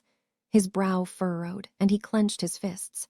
"But we can't let their sacrifices be in vain. We have to lead, Cora. We have to make sure this doesn't happen again." Cora's heart ached at the mention of their fallen friends, but she knew he was right. "We will make it right," she promised, her voice firm. "We'll build something better." As they continued down the street, the sounds of laughter and conversation began to fill the air. They arrived at the town square, where a crowd had gathered, faces illuminated with a flicker of hope. People from different backgrounds stood together, sharing stories of resilience, their voices weaving a tapestry of shared experience. Cora stepped forward, her heart racing. Aurek joined her, standing tall, and together they faced the crowd. "We've all been through hell," Cora began, her voice steady. "But we're here now together. We've faced manipulation, fear, and despair. But we are stronger than that. We will not let our emotions be used against us again." The crowd erupted in applause, a wave of energy washing over them. Aurek raised his hand for silence, his deep voice cutting through the noise. "We are a community now, bound by our shared struggles. Let's unite, not just to rebuild our homes, but to rebuild our trust in each other. Together, we can create a future where no one can manipulate our feelings again." As they finished speaking, people began to embrace one another, tears of joy mingling with laughter. Cora and Aurek watched as the crowd began to disperse, forming smaller groups to discuss plans for rebuilding. A sense of camaraderie filled the air, strangers were becoming friends, and hope was taking root in the hearts of many. Days turned into weeks, and the transformation of the town was remarkable. Neighbors who had barely exchanged words were now sharing meals, planting gardens, and supporting one another in their healing.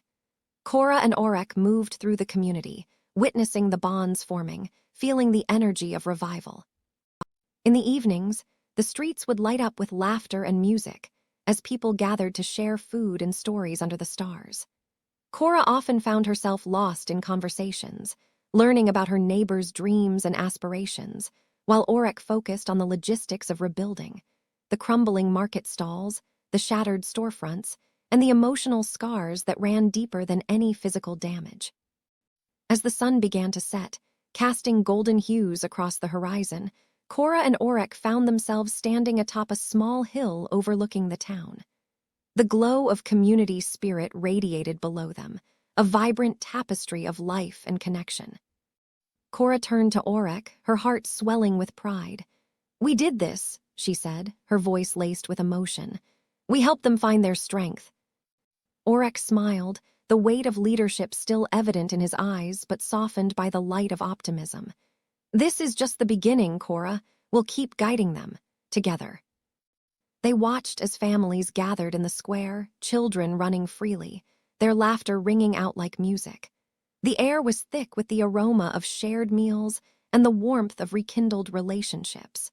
Cora felt a sense of belonging she hadn't known in years, and Aurek's presence beside her solidified it.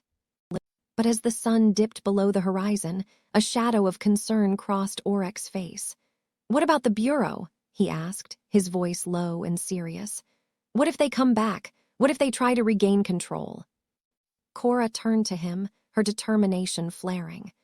"We'll be ready for them. We've seen what they're capable of, and we won't let them manipulate us again. This community is stronger than they realize." The sun was now a mere sliver on the horizon, and the first stars began to twinkle in the evening sky. Cora felt a sense of weightlessness, as if the burdens they had carried were being lifted by the collective hope of the people around them.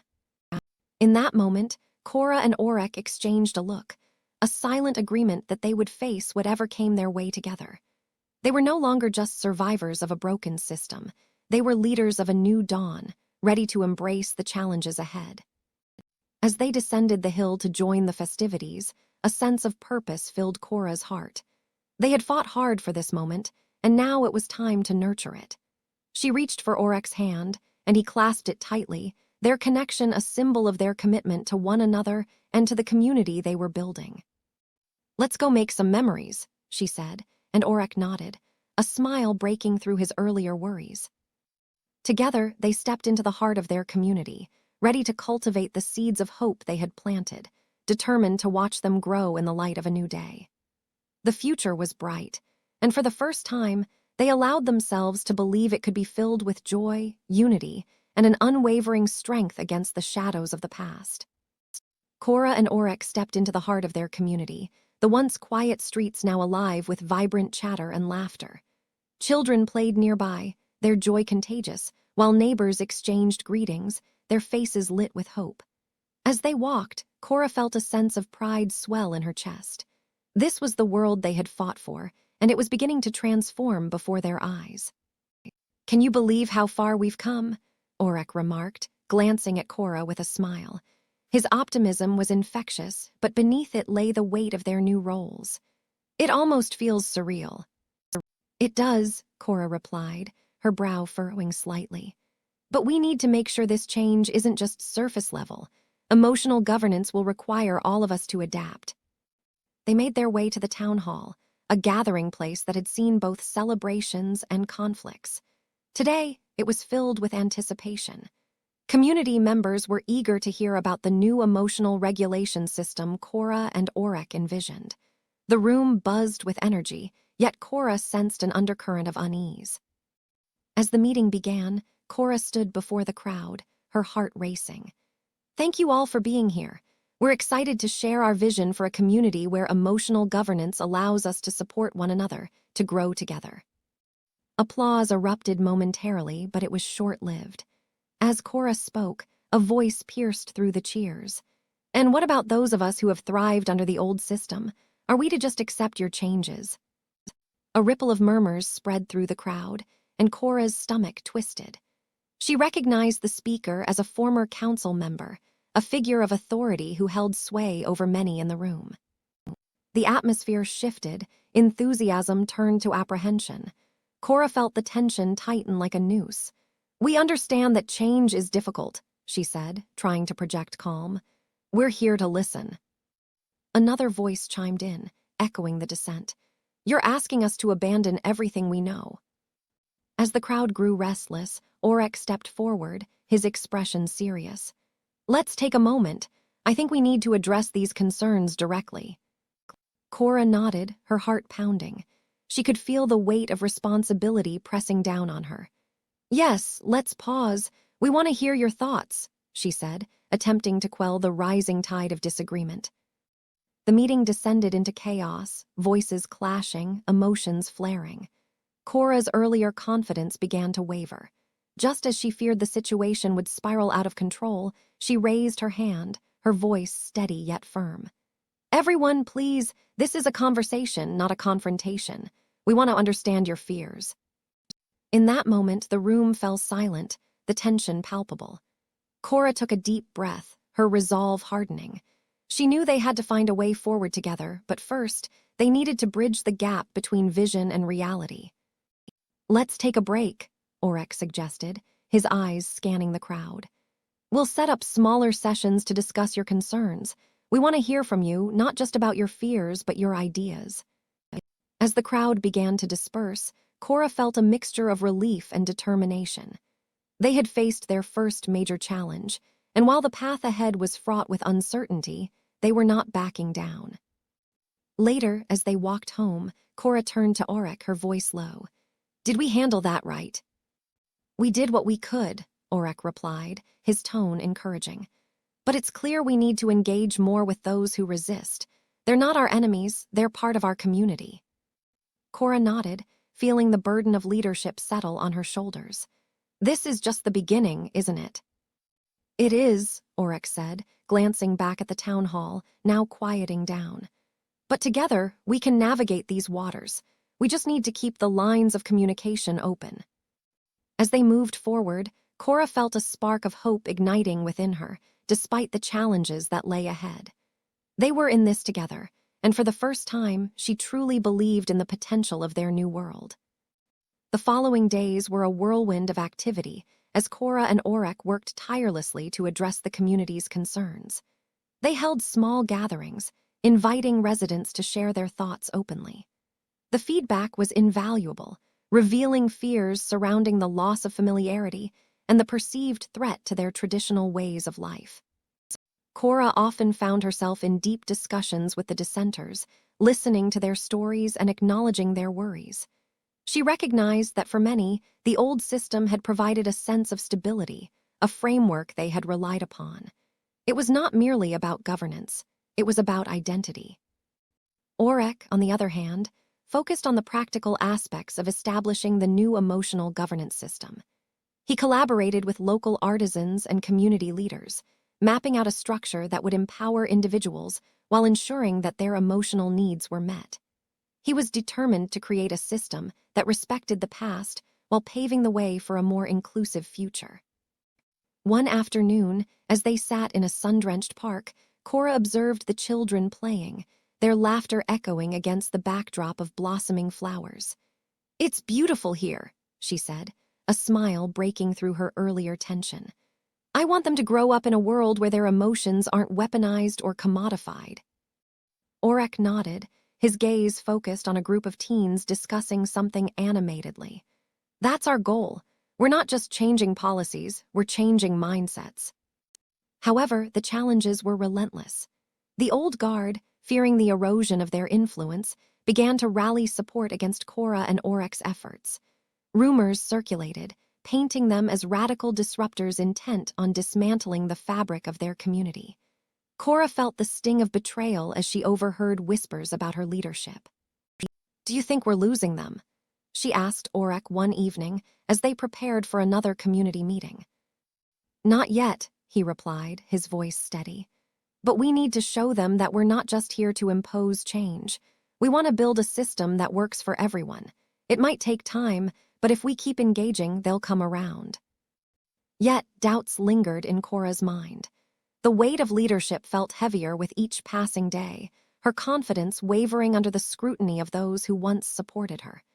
She questioned her ability to unite a community divided by fear and uncertainty. Despite the mounting pressure, the couple remained resolute.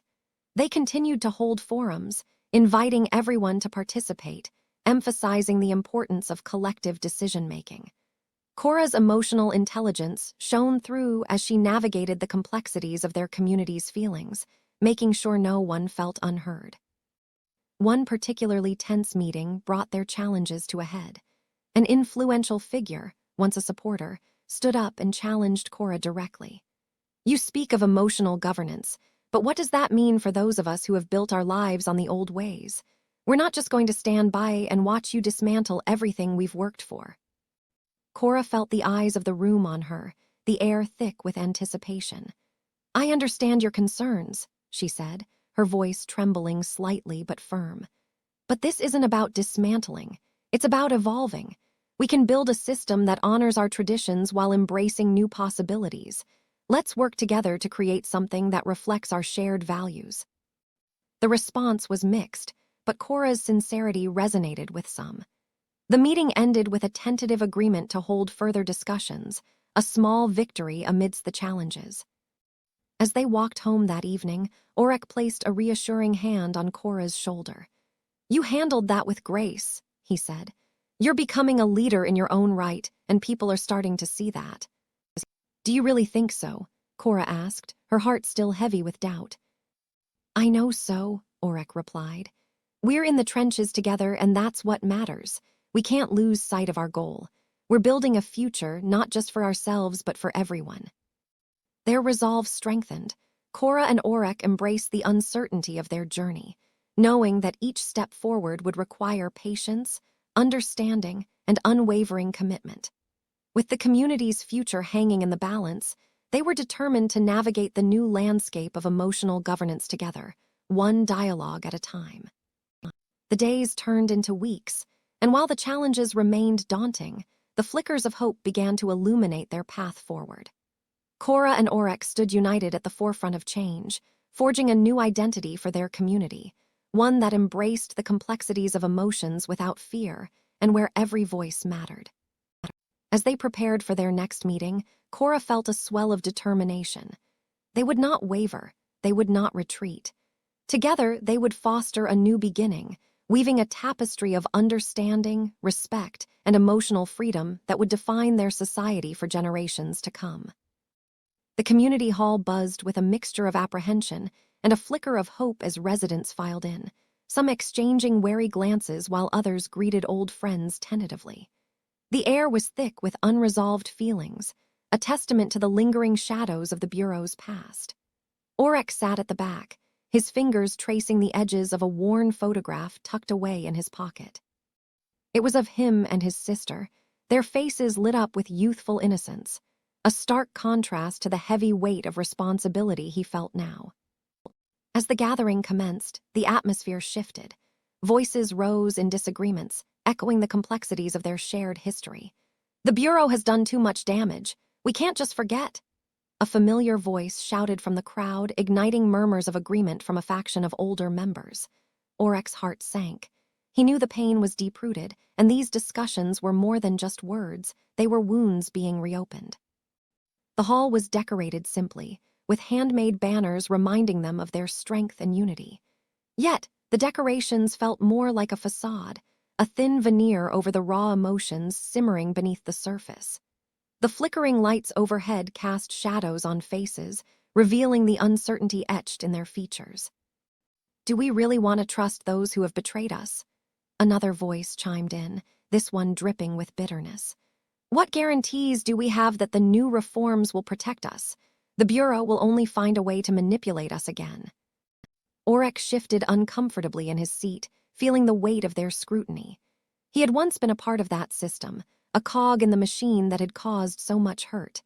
He glanced around the room, searching for familiar faces, for allies, and found only doubt reflected in their eyes. The shame wrapped around him like a shroud. After a few moments of heated exchanges, he found himself outside in the cool evening air, breathing deeply, trying to quell the turmoil within. The photo slipped from his pocket, floating down to the ground. He bent to retrieve it, the image stirring memories of laughter and safety. "What have I done?" Aurek whispered to the wind, feeling the weight of his choices pressing down on him. Just then, a former ally from the Bureau stepped outside, catching Aurek's eye. "You're not alone in this, you know," the man said, his voice low but steady. "We all carry our burdens, but running from them won't help anyone." Aurek felt a flood of emotion, the guilt bubbling to the surface. "I thought I was doing what was best," he began, but the words faltered as he felt the weight of his past decisions. "Best for whom?" the man countered gently. "For you or for the people you hurt?" The question hung in the air, and Aurek swallowed hard, realizing the truth he couldn't escape. The man's eyes were filled with understanding, but also a hint of disappointment. "You have to confront what you've done to truly move forward." With a heavy heart, Aurek nodded, grateful for the chance to reflect. "I can't change the past," he replied, his voice barely above a whisper. "But I can try to make things right." As the gathering continued inside, residents began to share their stories of loss and recovery. One by one, voices rose, weaving a tapestry of shared experience that began to bridge the divides. A woman spoke of her brother, lost to soul sickness after a failed treatment, her voice cracking with emotion. Another shared how the emotional taxes imposed by the Bureau had forced her family to choose between basic needs and emotional stability. Each story added a layer of understanding, a shared acknowledgement of the pain and resilience within the community. Yet, as the discussions grew more heated, the earlier hope wavered. "Why should we trust anyone who has failed us before?" someone shouted, their voice slicing through the air like a blade. "We're just opening ourselves up to more manipulation." A sudden call rang out. "We can't let them take our power. We need to resist these reforms." The room erupted, and Aurek felt the tensions spike once more, the fragile unity they had been building threatening to shatter. He could see the fear in the eyes around him, the desperation to cling to what was familiar. Taking a deep breath, Aurek stepped forward, his heart pounding in his chest. "Listen," he called out, his voice cutting through the chaos. "I know I'm not the one you want to hear from, but I've been in the same place. We can't change the past, but we can choose our future. Healing doesn't happen overnight, but we have to take the first step together." The room fell silent, the tension palpable as he spoke, his words resonating with the audience.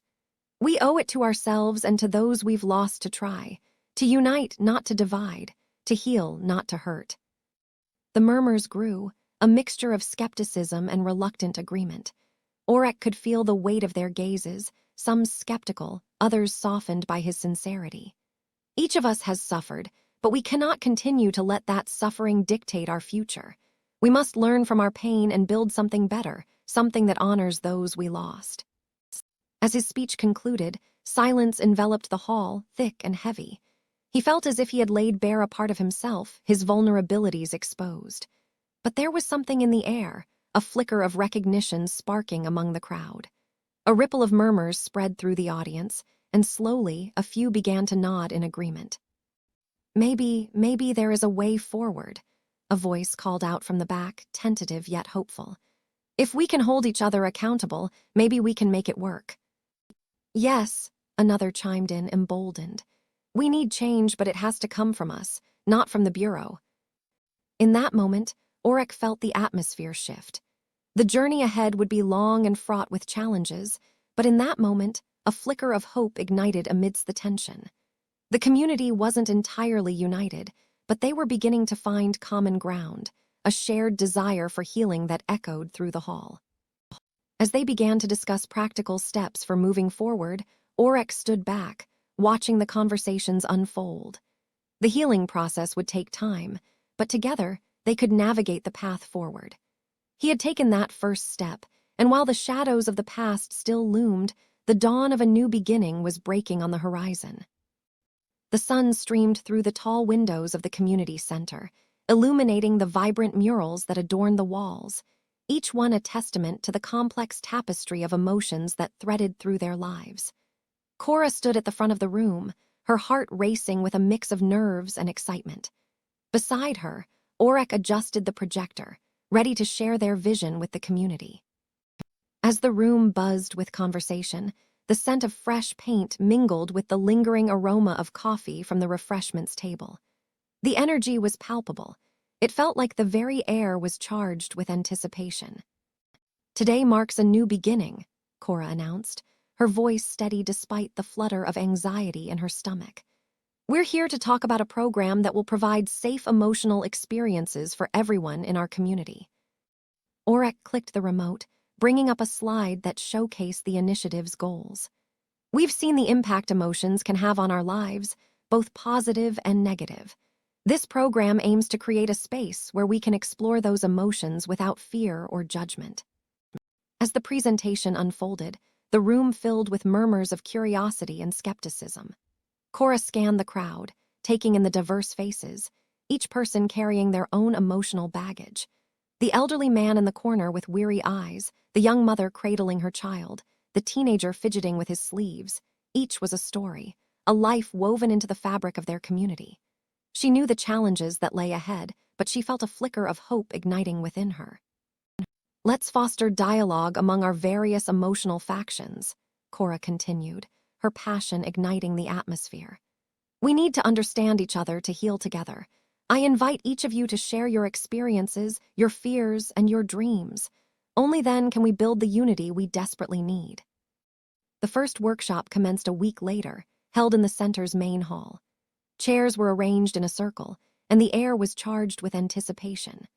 Cora watched as individuals from opposing emotional factions took their seats, their expressions a mix of apprehension and determination.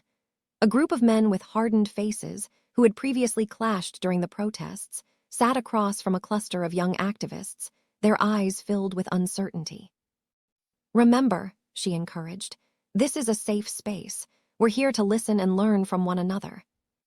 As discussions began, voices rose and fell like the tide. Some participants were hesitant, while others dove headfirst into the conversation, sharing stories that revealed the depths of their pain and joy. "I lost my brother to soul sickness," one woman said, her voice quaking with emotion. "I never understood how to cope with that loss. I turned to the black market for emotions, but it only made things worse." Aurek listened intently, his heart heavy with the weight of her words. He knew too well how the emotional economy had failed so many, including his own sister. Hours passed, and as the sun began to set, an unexpected shift occurred.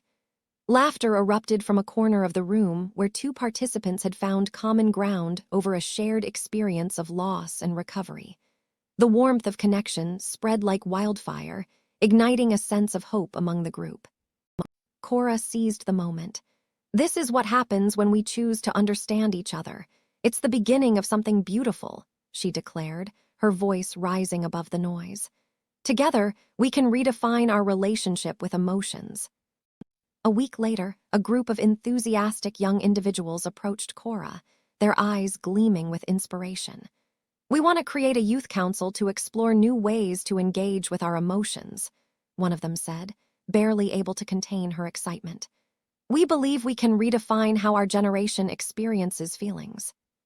Cora's heart swelled with pride. "That's exactly the spirit we need. Let's brainstorm some ideas and bring your vision to life."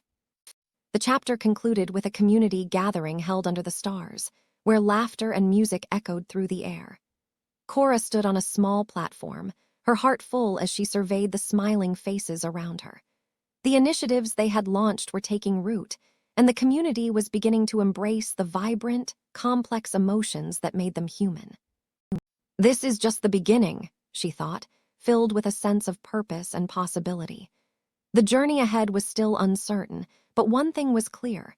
Together, they could create a future where emotions were not something to fear but a source of strength and unity. As she stepped down from the platform, Cora felt Aurek's hand on her shoulder, a silent acknowledgement of their shared journey.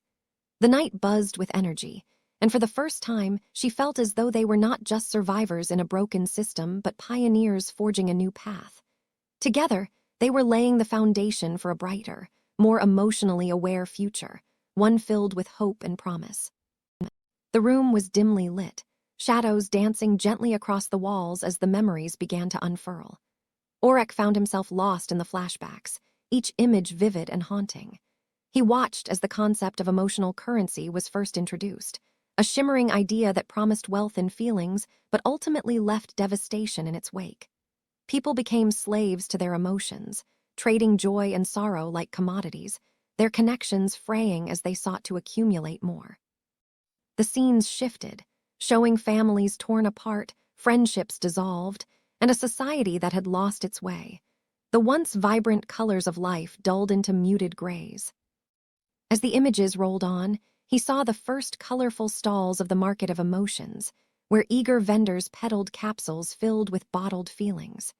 He recalled the excitement that had surrounded the launch of these emotion capsules, how people had lined up, hungry for the promise of happiness or the thrill of adventure, blissfully unaware of the impending consequences.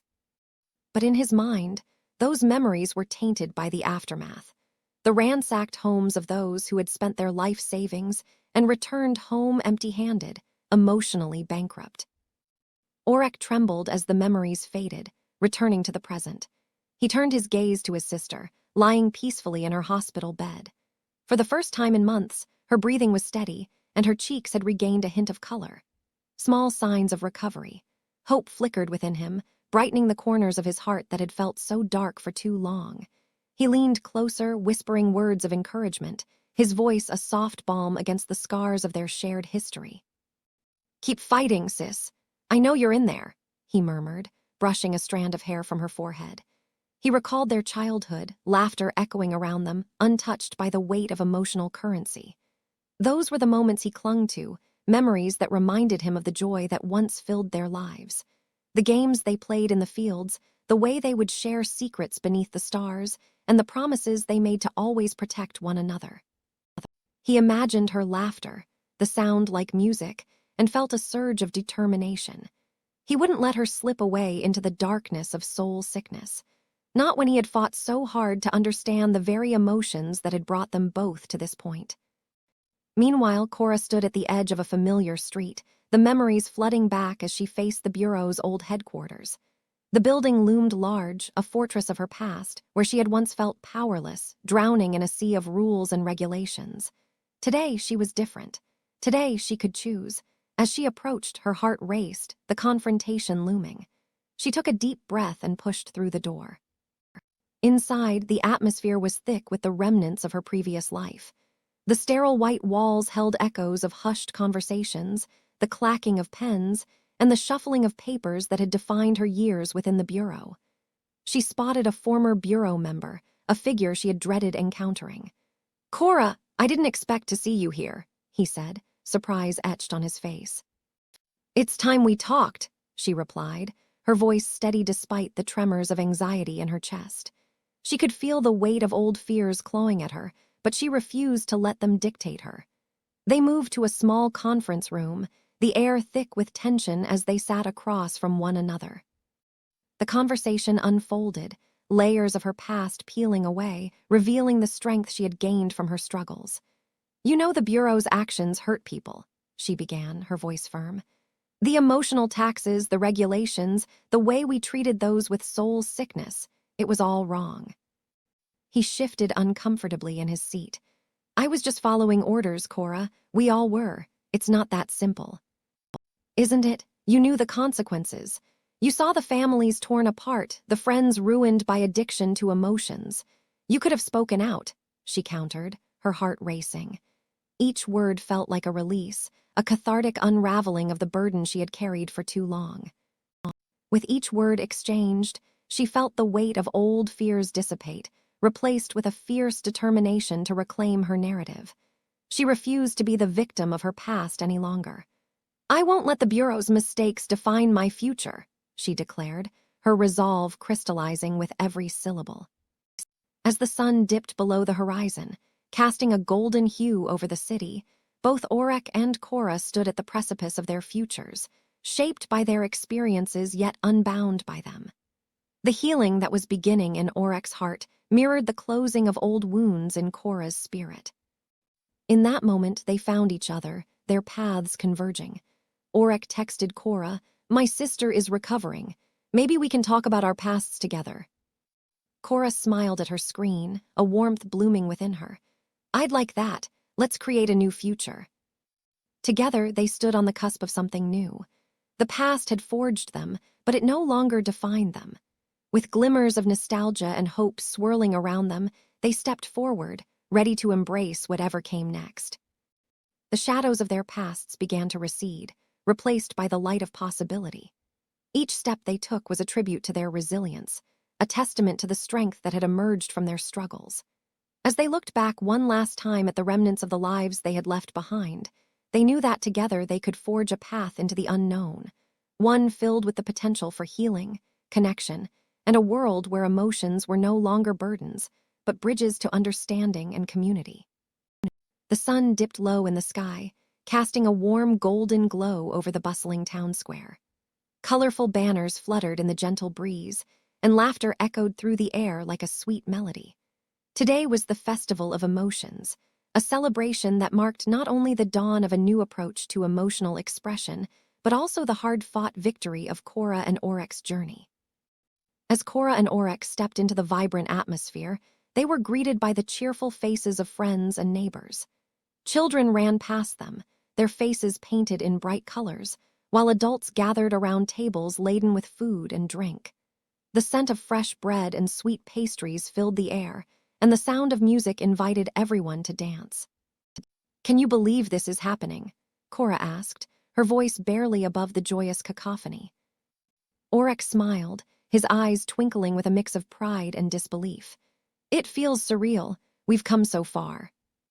They navigated through the throng, each step punctuated by bursts of laughter and the rhythmic pulse of drums. The square had been transformed. Stalls adorned with flowers and handmade crafts lined the pathways, while colorful murals depicting the spectrum of emotions brightened the walls of nearby buildings. "Look, they're setting up the memory wall," Cora exclaimed, pointing to a large canvas where community members were invited to share their emotional experiences through drawings and words. Each stroke of paint told a story of love, loss, joy, and resilience. As they approached the wall, Aurek's heart swelled at the sight of familiar faces contributing their memories. It was a collective expression of vulnerability and strength, a testament to the change they had ignited.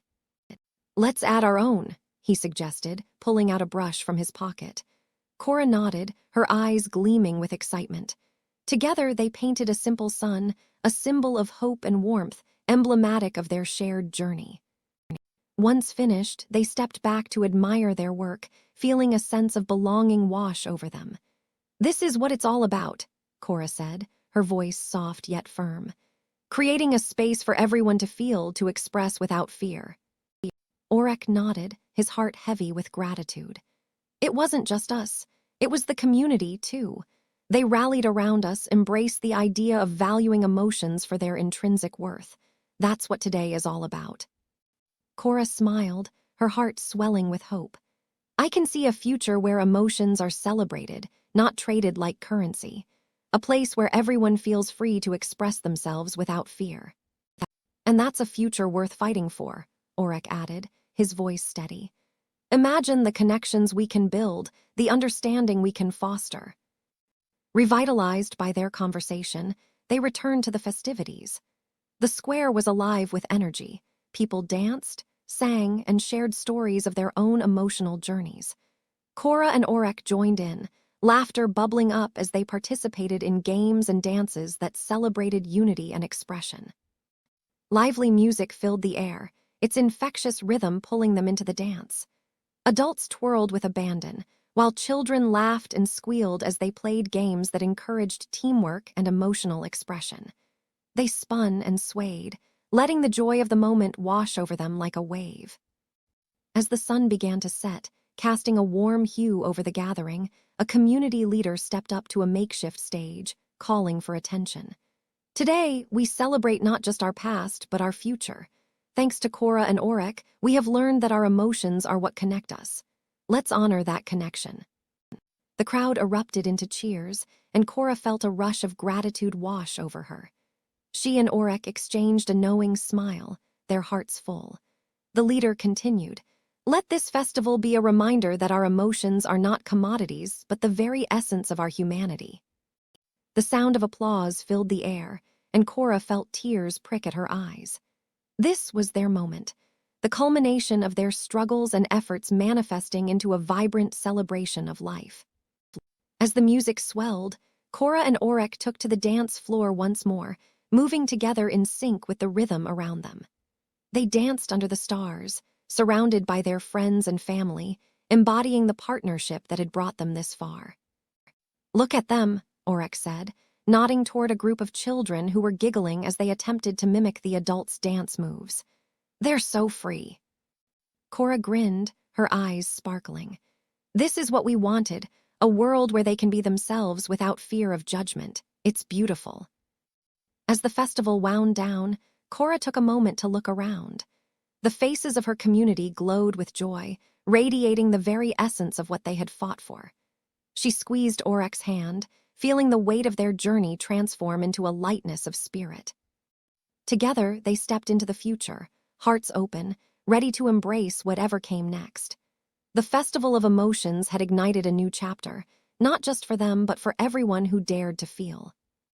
As the last notes of music faded into the night, Cora and Aurek stood hand in hand, watching the stars twinkle overhead. Each star felt like a promise, a reminder that despite the darkness they had faced, there was always light to guide them forward. The community, now united, radiated hope and joy, a living testament to the power of emotions and the strength that comes from embracing them. As the sun dipped toward the horizon, casting a warm and golden hue over the rolling hills, Aurek and Cora stood at the edge of their community, the familiar landscape stretching out before them. The air was crisp, filled with the scents of earth and blooming wildflowers, and for a moment everything felt right. The world had changed, but so had they. It's incredible, isn't it? Aurek said, his voice barely above a whisper. He took a deep breath, letting the serenity of the moment wash over him. Just a few seasons ago, we were struggling to survive. Now look at us. Cora nodded, her gaze steady and unwavering. It feels like we've crossed a threshold, she replied, her eyes sparkling with determination. Every challenge we faced brought us here together. Our community is stronger than ever. They turned their eyes toward the gathering of their people nearby. Laughter and chatter filled the air as families came together, sharing stories and dreams. The bonds that had formed through adversity were evident in the way they supported one another, and a sense of unity enveloped the landscape. Remember when we thought we could never rebuild? Aurek mused, a hint of nostalgia in his voice. Now we're not just surviving, we're thriving. Cora smiled, her heart swelling with pride. It's more than survival, it's about hope. We've learned to look toward the future to see the potential in each other. With that, they made their way to where their community was gathered. Children ran past, their laughter ringing like music, while elders shared stories from days gone by. As Aurek and Cora joined the circle, they felt the warmth of connection wrap around them like a comforting blanket. Let's plant something together, Cora suggested, her voice rising above the din. A symbol of our growth. The community erupted in cheers, and soon, shovels and seeds were passed around. As they dug into the earth, Aurek felt an overwhelming sense of belonging. Here, in this moment, surrounded by those they had fought for, they were not just leaders, they were part of something greater. Together, they planted a sapling, its roots intertwining with their shared history and aspirations. Yet as the sun began its descent and shadows lengthened, a subtle shift lingered in the air. The conversation turned to the future, what lay ahead for them all. Aurek's brow furrowed slightly as he spoke. We've come far, but we can't forget that challenges still await us. There are horizons we haven't yet explored. Cora's expression turned thoughtful. Every journey has its obstacles, but we'll face them together, just like we always have. Hand in hand, they stood once more at the edge of their community, looking out over the expansive landscape. The world before them was filled with possibilities, and though uncertainty loomed in the distance, hope shone brighter than ever. They were ready to embrace whatever came next, united in purpose and spirit. As the last rays of sunlight slipped away, the sky transformed into a canvas of stars, each one a reminder of the countless stories yet to be written. And with that, the chapter of their lives turned, leaving the door open for new adventures, challenges, and triumphs on the horizon. Let's not forget the sacrifices made to get here, Aurek said, his voice carrying a weight that resonated with the collective memory of their struggle. We owe it to those who came before us to ensure that our future is brighter, not just for us, but for generations to come. Cora squeezed his hand, grounding him in the present. And we will. We have the strength of our community behind us. Together, we can navigate whatever comes our way.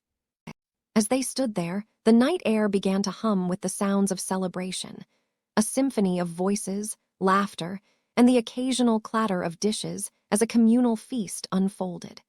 The aroma of food wafted through the air, a sensory reminder of the abundance they had cultivated together. Aurek and Cora turned back to the gathering, where the mood was buoyant and lively. Friends and family exchanged stories, their faces illuminated by the glow of lanterns that swung gently in the breeze. It was a joyous occasion, a celebration of not just survival but of resilience and hope. Come, join us, a voice called, breaking through Aurek's contemplations. It was Myra, a young girl who had often looked up to Cora as a role model. Her enthusiasm was infectious, and Aurek felt a smile tug at his lips as she beckoned them to join in the festivities. With laughter, they joined the throng of people around a large bonfire, where stories were being shared and songs sung. The warmth from the fire mingled with the warmth in their hearts, and for the first time in a long while, Aurek felt a sense of peace settle within him. As the stars twinkled overhead, Aurek and Cora exchanged glances filled with unspoken understanding. In that moment, they were not just leaders. They were part of a larger tapestry woven from shared experiences, dreams, and aspirations. They had faced darkness and emerged into the light, and now it was time to celebrate not just their victories, but the very essence of what it meant to be a community. The night wore on, filled with laughter and stories that would be passed down through generations. Aurek felt a sense of fulfillment wash over him, knowing that they had laid the foundation for a world where emotions were no longer exploited but cherished. As the festivities continued, Cora turned to Aurek, her eyes bright with excitement. "We've done so much, but this is just the beginning. Together, we will build a future that honors our past while looking forward." Aurek nodded, his heart swelling with pride. "Yes, the horizon is full of promise, and while we may encounter challenges, I know we can face them together." As the fire crackled and the night deepened, they stood side by side, hand in hand, ready to face whatever lay ahead. The world was vast, the future uncertain, but together they were a force of nature, a beacon of hope amidst the ever-changing landscape. The chapter of their lives was far from over, and as they looked out into the night, they could feel the pulse of possibility thrumming just beyond the stars. Together, they would navigate the uncharted territory ahead, carrying the light of hope into every shadow they encountered.